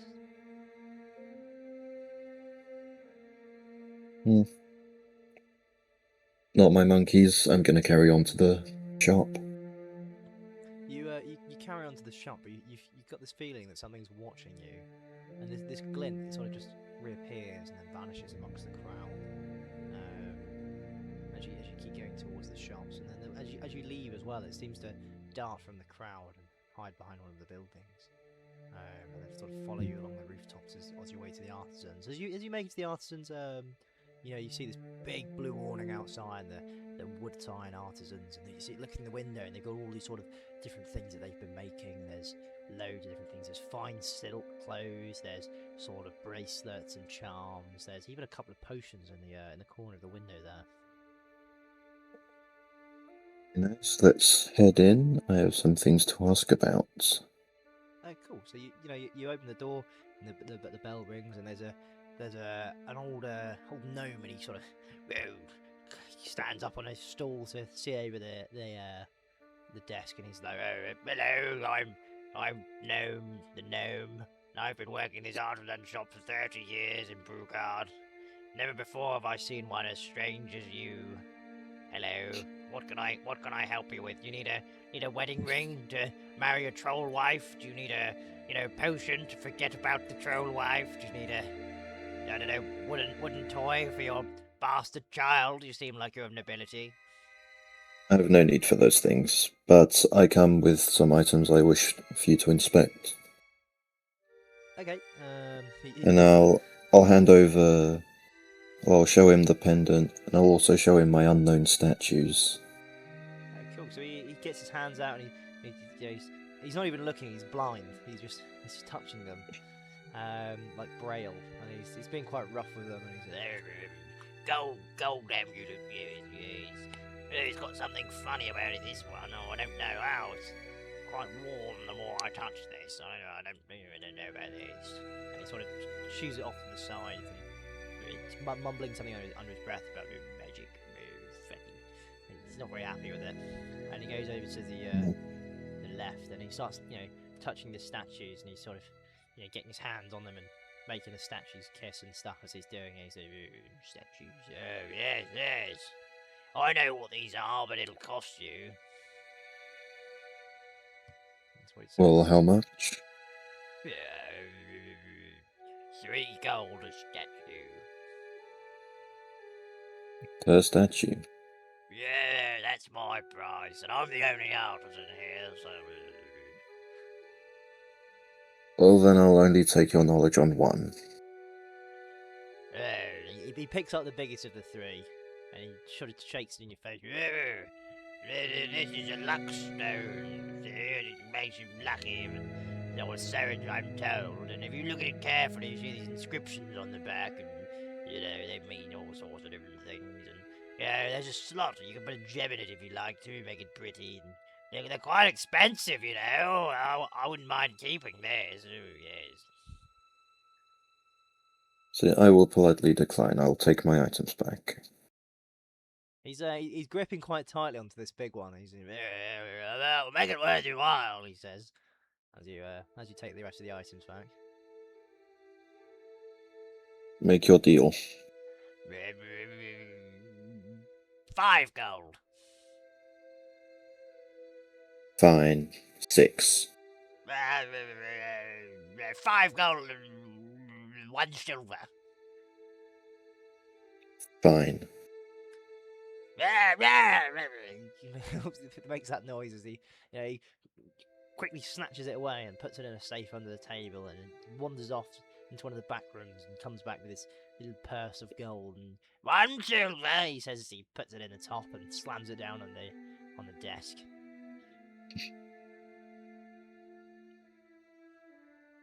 And the rest?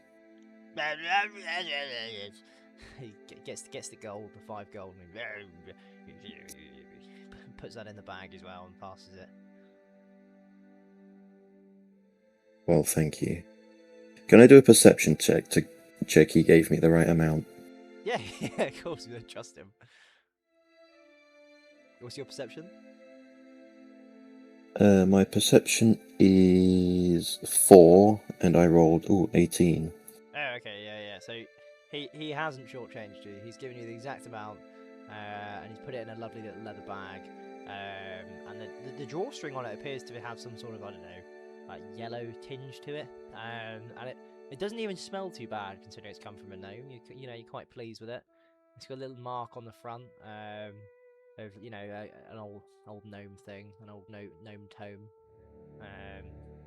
But he's very happy behind this desk. He is absolutely overjoyed. You notice out the corner of your eye, and he begins looking in his books, and he sees a picture of it, and he has the other 2 next to it, and he is over the moon. He's almost too happy to have made that sale. What do you mean the other 2? I only sold him the 1. Yeah, but it's like he sees the picture, and it has that one, and the other 2 are like sort of on the page as well. That he's looking at. Well, I can always come back and buy it back. Or coerce him to make a charitable donation. We shall see. Okay. Sweet, so we'll swap to Hap now. He's banging his drum. Hap, how's it going? Bloody spectacular. Me and this frog guy here, we are having the greatest time up there. Honestly, I've never seen such a guy that can play that thing. It's beautiful. The melodies I'm currently performing with this guy, insane. Can I talk to him? Can we roll charisma? Yeah, you can roll a charisma check, yes. If you do a... I wish to befriend this frog guy and to utilise his bard knowledge or his bard abilities. Okay, cool. Yeah, do a D20. D20. Roll. I got a 7. You got a 7. So you start talking to him, and he's just imbued with the tunes, man. He's chinned you off, and he's just singing at you. He thinks that you wanted him to sing. He doesn't really appear to know your language all too well. He does know the songs, though. He speaks fluent English in the songs, but apart from that, he sort of rivets at you and slaps your cheek with his tongue in a friendly gesture. So Bramblewick in the crowd, he's very happy with this. He's laughing. He's like, "Wow, this guy is pretty cool." What else do you want to do?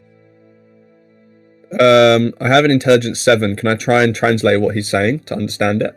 Yeah. Okay. What roll do I have to do? Do a 20. Actually, no. Do a 20. Yeah. But with advantage, do 2, and whichever one's highest. Okay. Give me a second. Let me restart the thingy. 2. I got a 9 and a 19. Okay, so take the 19. So yeah, you understand what he's saying.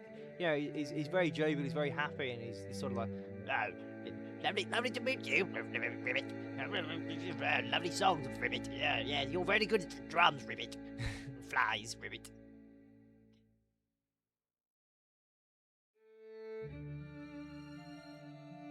Oh, this it just gets lovelier and lovelier every single time.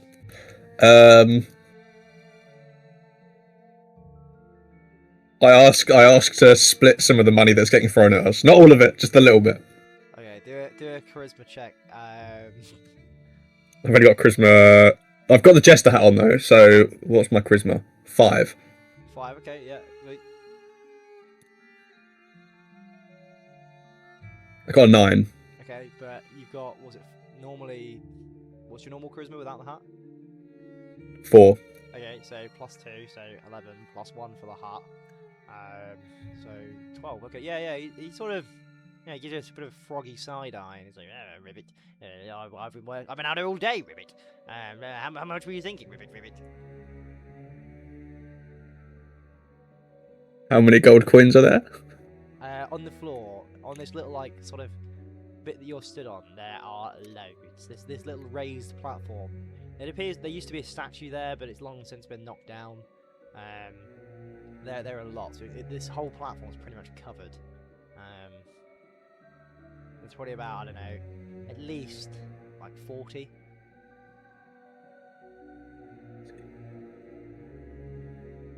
I will ask for 10%, and I will assist him with something he needs help with, if there is anything.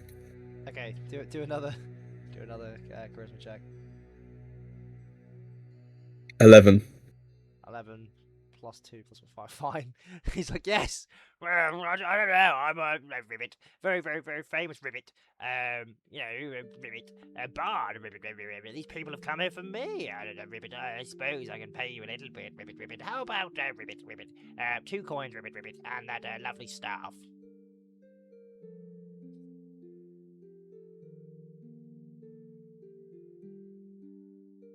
The staff.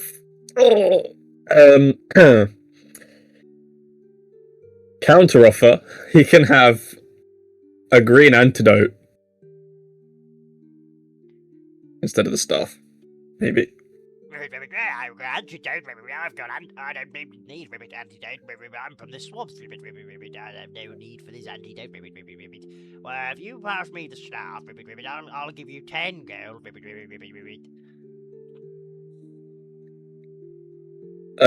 Can I do a quick perception check to have a look around and see if there are any other places I can get replacement staff? Sure.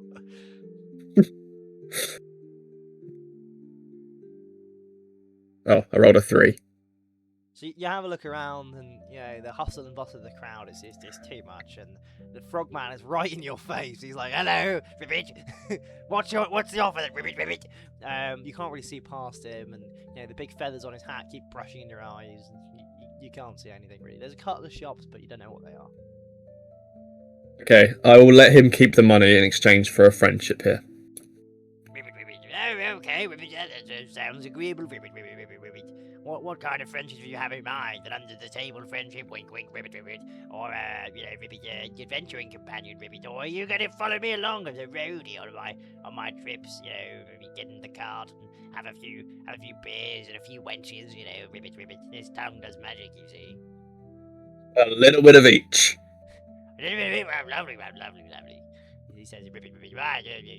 Yes, I'll keep these coins. I've worked hard for them, I think, but I'll need you to be here for at least until dusk. Earn your keep, Ribbit.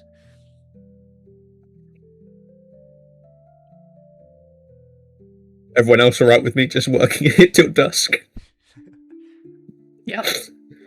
I mean, yeah, there's a whole town for us to explore and look around. You shake your thing. Yeah.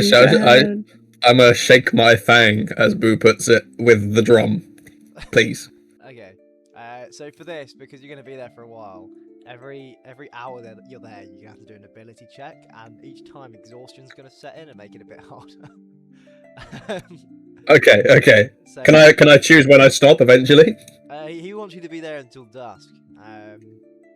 But it's up Okay, to you. I'll do it. I'll do it. That's gonna be For my guy, Grammy Frog. 4 hours, right? Okay. Let's see who else is here. So, Juice, yep. What do you want to do? You're very much snoozing under a tree right now. Just healing up. Yeah, I'm snoozing under a tree. I'd like to come and listen to the frog, and listen to that. So if you do a perception check for me, see if you know which direction the frog is. Give me 1 second.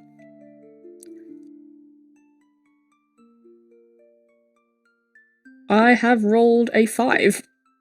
So although you can hear the music, you can't really quite pinpoint where it's coming from, and you're sort of like, it's over there somewhere. So you sort of head into the rough direction of the town, and the music's getting a bit louder. You see a bit off to the right where it's quite dark and gloomy. You're kind of missing your tree a little bit. You're still feeling a bit dozy from the nap, but you don't really know where it is. You think you see Sir Bramblewick walking through some alleyways, but you're not really sure. Okay. Is there any way my luck can assist with my poor guidance? Sure. Why not? do a luck roll, d20. So I got a 7, and my luck is 7. Okay, cool. Yeah. So you're just sort of stumbling around, and you don't find where you're going, but you do find a small coin purse on the ground. Does it have any ID or identification, or is there anyone around? It's just a red coin purse on the floor. Also, it seems. Is there any shops nearby? Yeah, you're in town. The market's around the corner, and there's all these little shops anyway, as well. They're just sort of scattered around. Can I have a look in the purse and see if there's what's in it? Is it just coins, or is there? Do a perception check. I got 13. My perception is 4. Okay, so as you approach this coin purse, there is very clearly a bit of string attached to it, which is sort of spiraling across the floor, and then into an alleyway on the left-hand side. I shall leave the coin purse on the floor. Okay, cool. So you just leave it there. Yeah, there's Yep. going into an alleyway. Yep. What do you want to do now? I am going to do a bit of window shopping. See if there's anything I like the look of. Any nice little stores, any bakery. Go get a little biscuit. Okay, it's with a perception check. Okay. Oh gosh. I got a 16. Okay, cool. Yeah, so you you can smell the bakers on the air, and there's a couple of chimneys billowing out smoke. One appears to be perhaps a smithy, and one a baker's. If you look up into the darker sort of area, there's a strange man standing outside of what appears to be artisans. It might be your companion, you don't really know, but he's looking at his coin purse and he's quite happy. To the left in the distance, you see a little small frog bard dancing around, playing some tunes with a tall wizard behind him who's also playing a drum. He looks quite sweaty and quite tired. There's a couple of market stalls as well. They're selling all sorts of different goods, whatever you could really dream of. Ooh, is there anywhere that is selling croissants? The bakers would probably be the best bet. You think to yourself as you see this smoke billowing through the chimney, and the smell of pies and pastries fill the air. I'm gonna head there. Okay, cool. Yeah, so there is a bit of a crowd outside this place. Do you want to push through the line? Do you want to just wait in the line, or? I will wait in the line. Okay, cool. So an hour passes. You're waiting in this line, trying to get in, and the queue has dropped a few bodies. Some people have just given up. It's taken too long. Some people have got through and they're coming out with hordes of pies and pastries and whatnot. This appears to be a very popular baker's, perhaps a competitor. Speaking of, it's been an hour. Hap, do a 2 d20s, but it's disadvantage because you're getting tired. Oh god, 2. Okay, I got a 14 and a 7. Okay, so you're starting to miss some of the beats, and this frog's looking a bit pissed off at you. He's going, "Oh bloody hell!" That's not a good start. You're doing really well. You're starting to miss a couple of beats, and he's sort of side eyeing you every time you do, and you're not really sure what's going on. But he's still playing his little his little heart out. But you're noticing you're getting more and more tired. 3 hours to go. Okay. Boo. What do you want to do? So I'm inside the tavern. I'm back inside the tavern. I'm surrounded by everyone again. I don't know if I can see where that big guy is. I know that I've run back in after the fairy. I've come to compensate her with my own gold. Talk to her and the other fairies, see what the crack is, see what's happening. Okay, do a perception check. Okay. My perception on a d20. Yep. I've got a perception of 4, and I rolled a 17. Cool. So you look around and you can definitely see the fairy. She's frantically trying to reforge the lantern here. It's a bit fucked up, and she's very, very annoyed at it. And she sees all the other fairies, and that they're getting the gold starting to come out, and they're getting fed extra fire, little twigs to burn brighter to get more money. There's a couple of barbarians in the corner having a bit of an arm wrestle. There's an orc as well, and he's getting involved. Patting them on the backs, laughing and joking.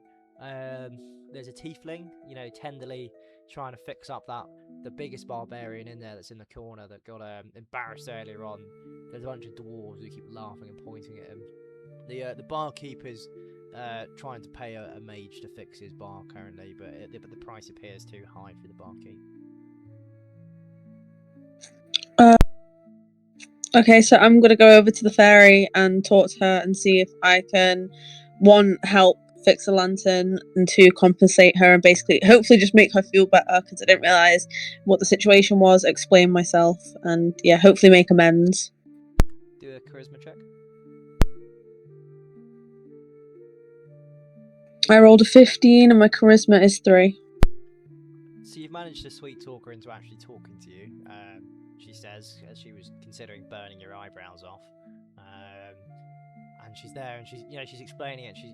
I've got a little fairy family, and then they're not gonna have any food now, and I can't afford to live, and I'm gonna have to work in this fucking tavern for the rest of my life. She's a little fairy lady, and everybody's sad. And my boy, he's got no legs because I haven't got enough fire to feed him, and now I'm not gonna get paid, and my lantern's fucked, and because my lantern's fucked, and they're gonna pick me less from the side wall.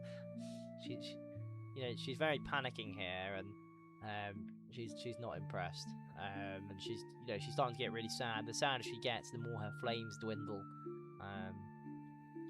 Okay, so I'd like to compensate her the gold that she would have lost from the time away from the tavern, and I'd also like to raise an idea.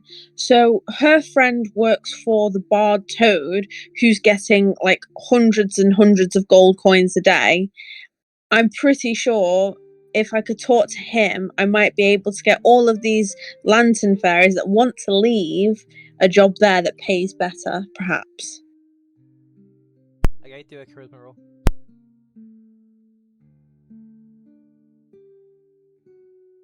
Okay, I got a 16 and my charisma is 3. Okay, so she says to you the following. She's like, "Oh no, but we're fire fairies. We're not the same. You wouldn't want a fire fairy burning all the money. Oh no, we don't want to do that. And my friend, she's enslaved. I don't want to be a slave. She doesn't get paid. He owns her soul. She did a deal with him and the devil many moons ago. I just need to thank you for the money. I thank you for that 8 gold. 8 gold would have been what I would have got paid, but it's going to cost me more to fix my lantern, and now I don't know what to do." Okay, I can probably try and fix the lantern. I'm sure I've got a potion here that can do something, or I can use my magic to fix it. Yeah, I'd like to do that. Let's see if I can use my magic to fix her lantern and make it prettier to attract more patrons to basically hire her and help her earn more money with ease. Okay. So if you can do a magic roll. I got a nat 20. Bosh, fucking hell. So you're using your spells and all sorts, and she's there. Oh, I don't know about this. And this lantern, it goes bigger, and there's like little log storage and twig storage within the lantern now, so she can burn brighter as she works, and it's all ornate and it's bedazzled with jewels. Or it's at least the illusion spell appears to have worked. To the common folk and the common eye. The structural integrity is still pretty beat up, but you reckon an artificer will be able to fix that on the cheap, and you've turned a loaf of bread into a gold bar for her as well, so she can give that to the artificer and fix the lantern for what appears to be a gold bar. Yeah, okay. As long as she's happy, I'm happy, and I'll go find the rest of the gang. Yeah, she's pretty happy. Can you just make a perception check, please? 17 and my perception is 4. Okay, so once again you've seen that little missing board on the floor, and you've left. You can't help but feel like all the eyes are on you as you're leaving. That barbarian is not impressed. He was the big guy in this tavern, and you've embarrassed him. And those dwarves there, they're clearly plotting something. That guy, he had a big, dragon scale shield. Like, this guy's pretty good. So you're feeling something might be afoot as you leave, and you go and find the others. Can you do another perception check to see if you can find them?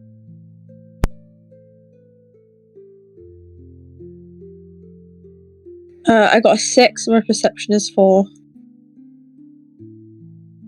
Okay, cool. So you can see the big crowd, but you can't see anyone. As you're looking, another hour passes. So Juice, your line gets shorter, and you're now actually in the building. Hap, can you do another disadvantage roll, but 3 rolls this time? 3? Are you trying to kill me? Yeah, let me do it. Now.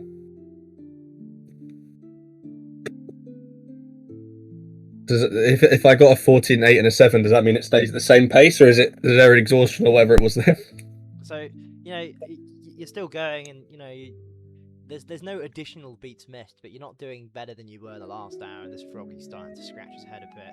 You're doing all right. The public, they're not really noticing, but they're noticing the odd beat, and they're a bit like, I don't know about this now. They're still giving money though, just slightly less than before. Okay. Sweet. Asp, you're outside the artisan shop. What do you want to do? I think I'm gonna just make my way back towards everyone else. Okay, sweet. So yeah, you make your way back to the big crowd. Do you want to do a perception check to see if you can find everyone?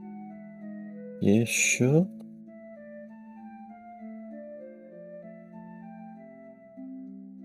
That is an 8.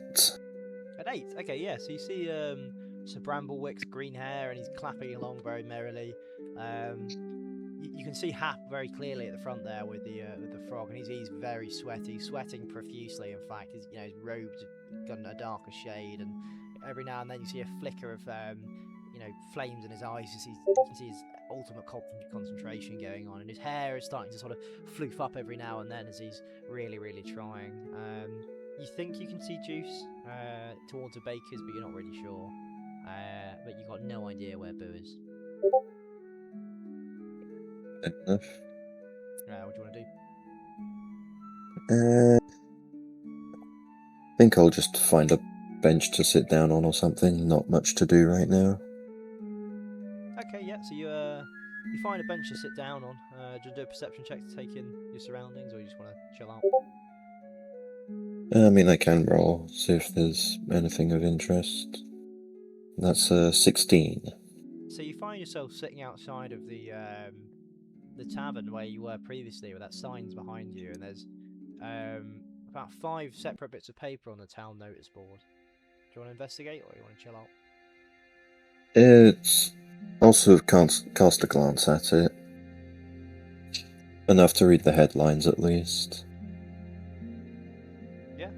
Okay. So you you look up at the thing. Can you do another perception check? That is a 12. So you see on the first one, it's talking about, you know, just like running for mayor, frog for mayor is what it says. The next headline is about a house for sale. The third is about a missing socks, a wanted poster. The fourth is about, it's got a big kettle on the front, and it's what happened to the sacred kettle. And the last one is, you know, it's a help wanted poster. Alright. Get what's going on though. Fair enough.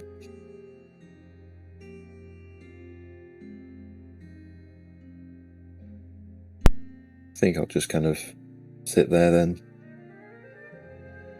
See what everyone else is up to. So some time passes. Hap, can you make another one with four dice this time? Yeah, don't worry. I was ahead of you and I had the 4 dice ready. I got 16, 15, 14, and 10. Okay, so you're starting to do better now, and you know he's very happy. He's like, oh yeah, this is amazing. There's more Thank gold God. flying in than before, and you know you drum, you hold it out to the crowd, and they're starting to fill it up with gold as you know shower yourself in it like a cheap wench. And you keep playing your drum, and you're having a good time. And the frog, he's patting you on the back with his lute, and he's laughing, he's joking, he's catching flies that are above your head because you're stinky and you're catching all the flies.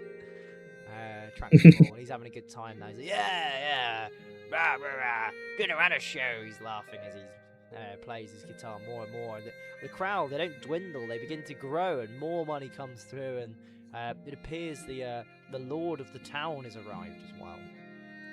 Juice, you're now at the counter in the shop as well. Yay, do I have to decide what I want to buy? Yeah. I would like to buy, if they have a loaf of bread and then a croissant. Yeah, so they've got both those things.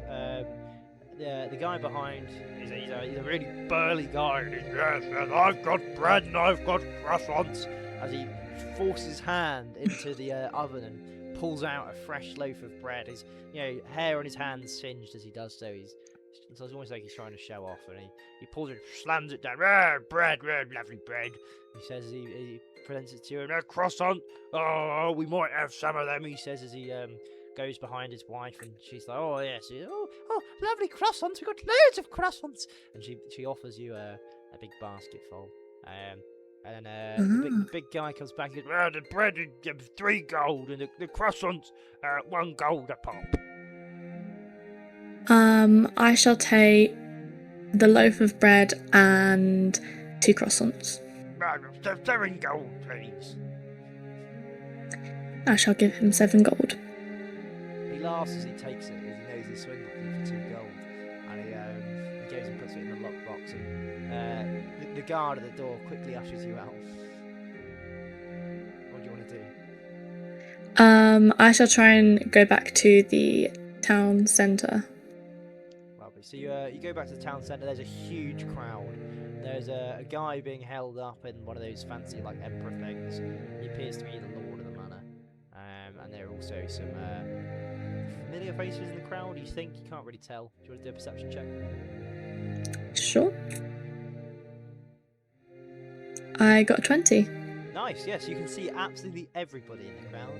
You see Aspirated sat in front of a bench. You see Help Wanted and all the posters there. On that Help Wanted one, it says go to the tavern for more details.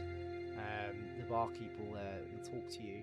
You also see as well there's Happy. He's absolutely sweating a bucket. He's really struggling to keep the beat, but he's managing, and the frog is very happy with him. And Boo has also made it back into the crowd as well. What do you want to do? I would like to have a little bit of bread and watch the entertainment. Super. And with that, the final hour passes, and have to do one last one. 5 dice, please. You bastard. Okay. Oh shit. Wait, okay, 19, 18, 16, 15, 14. I'm taking a screenshot of that because that's horrendous. So the frog is so happy with your performance. He's laughing and he's clapping. Very good, very good. He's caught all the flies now. There's no flies left. You feel revitalized. And as he you guys climb down off the podium now. The crowd dwindles and leaves, and instead of passing you, just some friendship, he passes you a small purse. It appears to have coins in it, and he's very happy. And he says, "I'll join you on your travels." He says, and my fate will come too. Yeah, you come too. He says, "Yeah, we're happy, yeah, lovely." And he pats you on the back. Put in a shift for you guys. Just remember that. We have Grimy the Frog here. Brilliant. So, what do you guys want to do next? It's dusk. Do you want to rest up for the night? Do you want to, go to the tavern? Do you want to go leave? Can I just ask how many coins I have? Yeah, do a perception check. Or a charisma check. We're going back to 120 die? yeah, one, yeah. 15. 15, right, so in the coin purse you have got 12 gold. And he's giving you a little, do you know what it is? It's like a sort of silver carved frog and it's got sapphires for eyes, or at least it appears to. A sign of friendship, perhaps. Feel a strange magic. Strange magical energy coming from it as well as you sort of run your hand over it. Everyone's jealous now. They wish they were dancing with the bloody frog. All Boo got was minus money and I think a little fairy angry at his her. coins, considering I gave him my drum to get himself in that situation. So blink, blink, nudge, nudge, wiggle, wiggle. I'll consider it. Okay. We should probably find a tavern for the night, though. Maybe not the one that we were in earlier. There's got to be somewhere, a lodge or something we can all stay at. Yeah, let's have a look. Yeah. Okay, so do we all roll perception to find a lodge? If you want to look, it's up to you. Or if one of you wants to look while everyone else does something else. Before we do that, I would like to, roll perception to inquire about the guy that came through earlier. The nobleman-looking guy. Nobleman, yeah. Yeah, go for it. Because I may know him. Do it. Nat 20. Bosh, yeah, so you definitely know him. He was the guy that, his dad was the one that took over your family's land. Ousted you and pushed you guys out. Disgraced your family as the nobleman. I'm going to draw my artificer's pistol and Franz Ferdinand him. The guy is leaving. You're going to have to sprint to catch him. But if you want I will do what I must. Okay, cool. So you're chasing after him. Do you want to do a perception check to make sure it's still the right guy? Because there's a big crowd now. Alright. That is a 13. It's definitely him. What do you want to do? You can see him. He's walking into the crowd. Do you really want to start a war? I'm gonna draw my pistol and shoot. Okay. Do me a D20. See if you hit. Oh, that sprite's gonna die. Oh no, D20 actually. This is to start combat. Here we go. Yeah. So, 19. Right. Now I've got to roll and see if I can beat that. Hold on.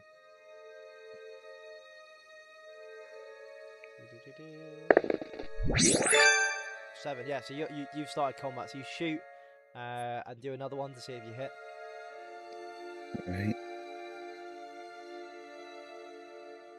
That is a 12. Yeah, you've blasted him straight in the back, centre back, with your artifice pistol. Can you do me a... Fuck it, I don't know. Let's see what dice I got. Do me a D4, tell me the damage. D4, okay, let me... With advantage, you do 2. Okay. Okay, well my first roll was 4. Right, there you go. You shot him and the man falls to the ground. He is very, very clearly incapacitated. He is done.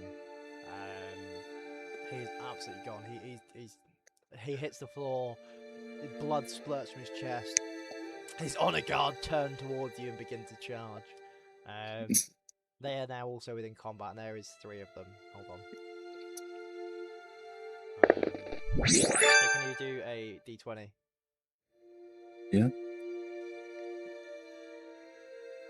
Does anyone wish to join my endeavours? That was a 12. Okay, cool. So you're going third. So the first guy, he comes and he's trying to get you. He's not impressed at all. You've just killed his boss in broad daylight. His one job to protect him. So the first guy, he comes like absolutely sprinting in, and he hits you, and he just completely misses.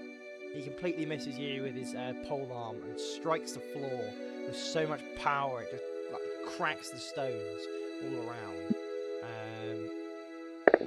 The next guy comes in and also misses. He fires his crossbow and it just swishes over your shoulder and nails somebody's dog. Now it's your turn. It's my turn. Alright. That is a 16. Okay, so which one of the three do you want to engage, or do you want to run away? I'll take a swing at the guy closest to me and leg it. Okay, cool. So you take a swing, and you absolutely skewered this boy. Do a d4 for damage. Yep. That is 4 again. Yep, so he's dead.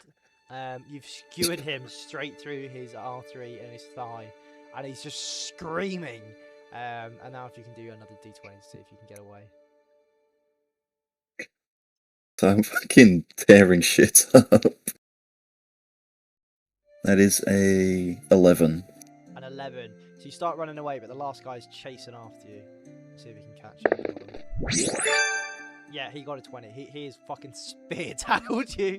The weight of this orc on a guard is very crushing. Let's see how much damage it does.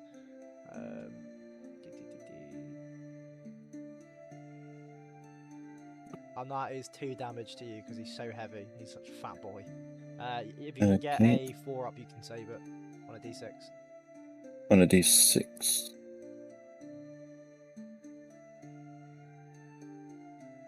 That is 4. Okay, yeah. So you don't take as much damage as you would. So you only take 1 damage. Okay. He's squashed you. What do you want to do next? Is anyone else nearby willing to help? Everyone is watching you get absolutely bodied by this giant orc. Girl, I'm gonna get up and continue to run. Okay, cool. Do a d20. D20, that is... Oop. 19. Yeah, so you get up and you sprint away again. This guy's still chasing you. But he trips over his own feet and his chin hits the ground. He's knocked himself out. Oof. Cool. Yeah, that's the end for you. That's end of combat. Yeah. What's everyone else want to do? Hap, do you want to go first? Because I know you got the dip, buddy. Happy wishes to find somewhere he can rest for the night. Cool. There is Happy has great funds. there appears to be two taverns in the area. The one that you guys have come from, and apparently there's one in the woods.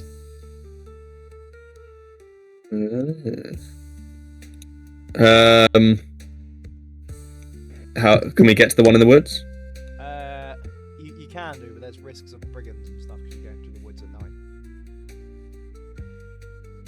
Okay, can I cover my face and go into the one we originally went into and try and get a room without being recognised as the person that caused any issues? Dude, what are you covering it with?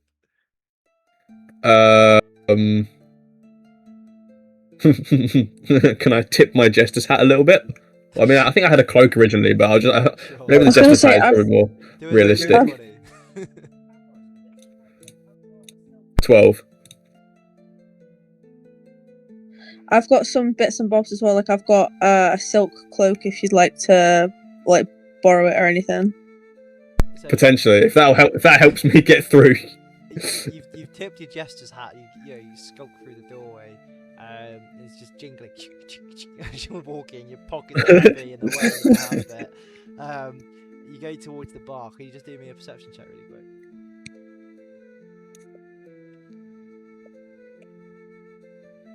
One. So you fall over that nook that you've seen 100 times before, and your money just spews on the floor. Your jester's hat falls off, and you don't know where it's gone. And then the barbarian, he rockets up. He recognises you as the one who's burnt him and starts barreling towards you. But luckily, your money that's spewed everywhere, people now in the way as they frantically collect this money. Including his tiefling wife.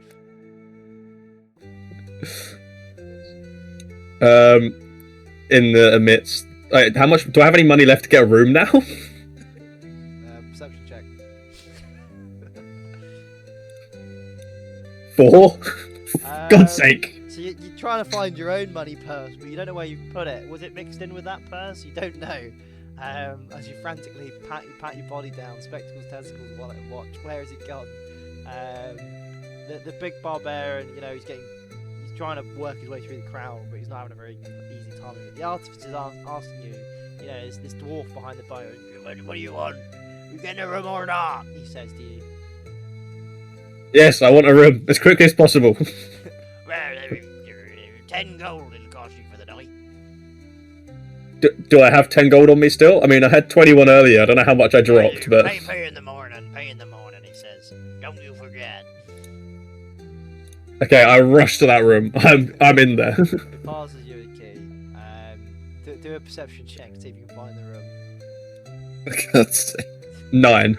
Yeah. Okay. What is it with these rolls? You just about managed to find the room, and you slipped away before the barbarian knows you're there, and you get your head down for some well-earned rest.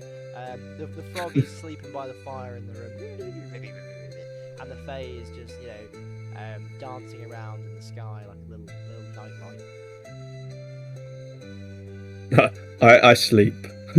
Cool. That'll be all for you for this day then. In that case, let's go through everyone else. Heads up, in the morning it'll stop. So if you do need to dash up, now would be a good time. Yeah, I do. Bye, guys. See you later, buddy. Adios. Bye-bye. I'm gonna do the same Okay. when I finish. What do you want to do, buddy?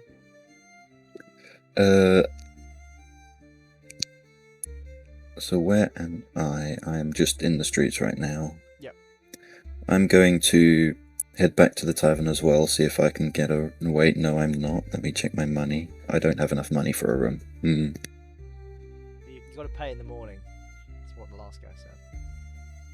Yeah. You know what I might do?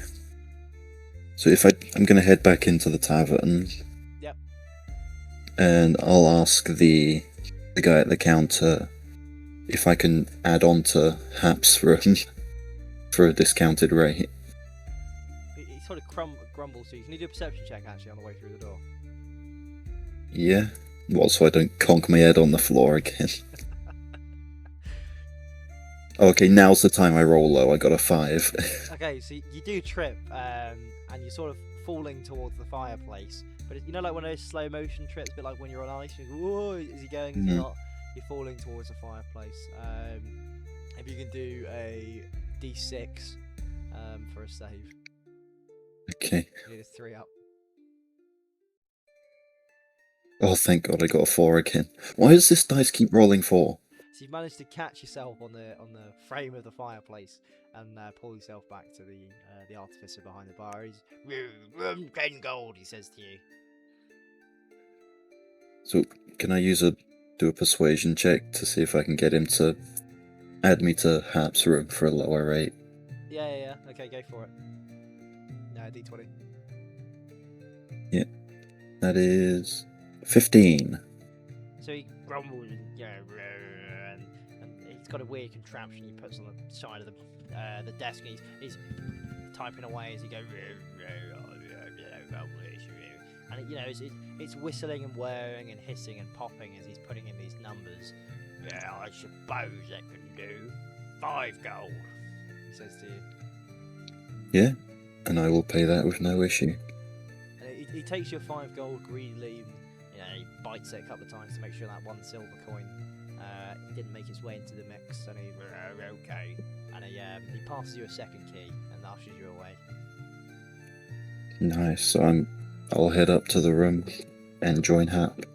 So there is no space in the bed. You can sleep under the bed or just on the carpet. Yeah, I'll just sit in the corner. You posture up in the corner, and the fae's dancing around, sprinkling some glitter on you every now and then, but nothing too much, and you drift off to sleep.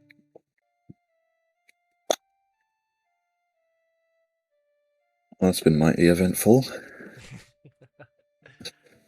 Right, who's next? Boo, what do you want to do? I'd like to go to the tavern also and see if I can maybe help out to get some to get a room for free, because I've got 2 gold coin and Happy the stingy bastard didn't give me any of his coins regardless of using my drum. Okay, cool. Can you just make a perception check on the way through the door?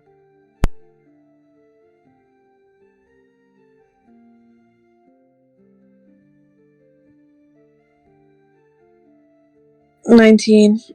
Okay, so you see the carving on the floor, and in fact, there's a couple of coins in there. There's 3 coins in there. Appears from when Hap dropped his thing earlier on. So you quickly pocket them and go up to the artificer, ask him if there's any work. No work. You're not a fairy, he says to you. He grumbles. Can you do another perception check, please?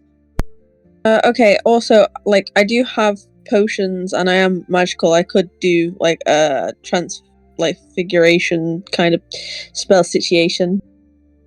Yeah. Okay. Go for it. 17.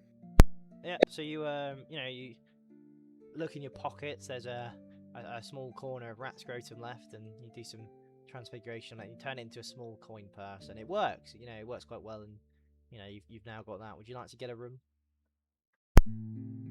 Yeah, I rolled an 11. Cool. Yeah. So you got your own room. Have your own room. He gives you a rusted and old key, and you go upstairs, and you're in the room next to the boys, and praying that spell won't wear off, because after all, it's paying in the morning, isn't it? And you sort of panic as you get into the room, and the artificer is grumbling as his whiz bob keeps popping downstairs, and he's polishing his shotgun. He says no freeloaders as you walk away. Do you want to sleep? Don't I need to work before I can sleep? No, you had enough points. Okay, yeah, I'll go Kip. Cool. So that's you done for the day. Now we just got Juice. What do you want to do? I'm gonna also go into the tavern. Nice. Do a perception check. I got 8. 8. Cool. So you've seen it on the floor, and you've sort of skirted around it, and you go up to the barkeep. What do you want to do?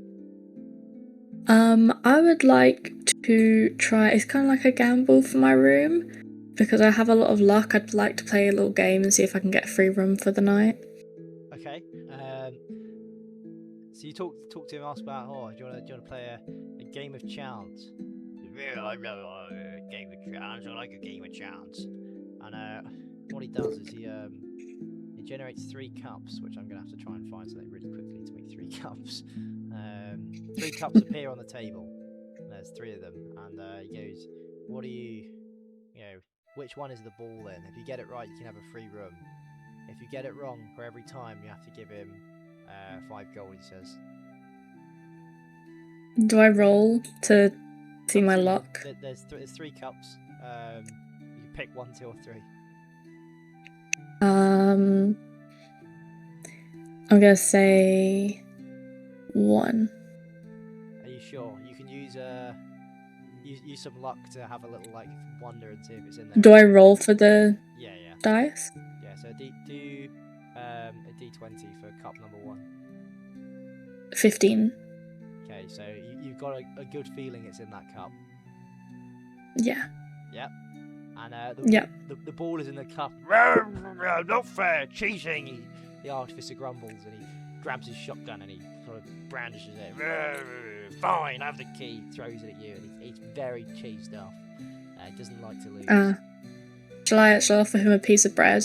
Offer him a little bit of my loaf.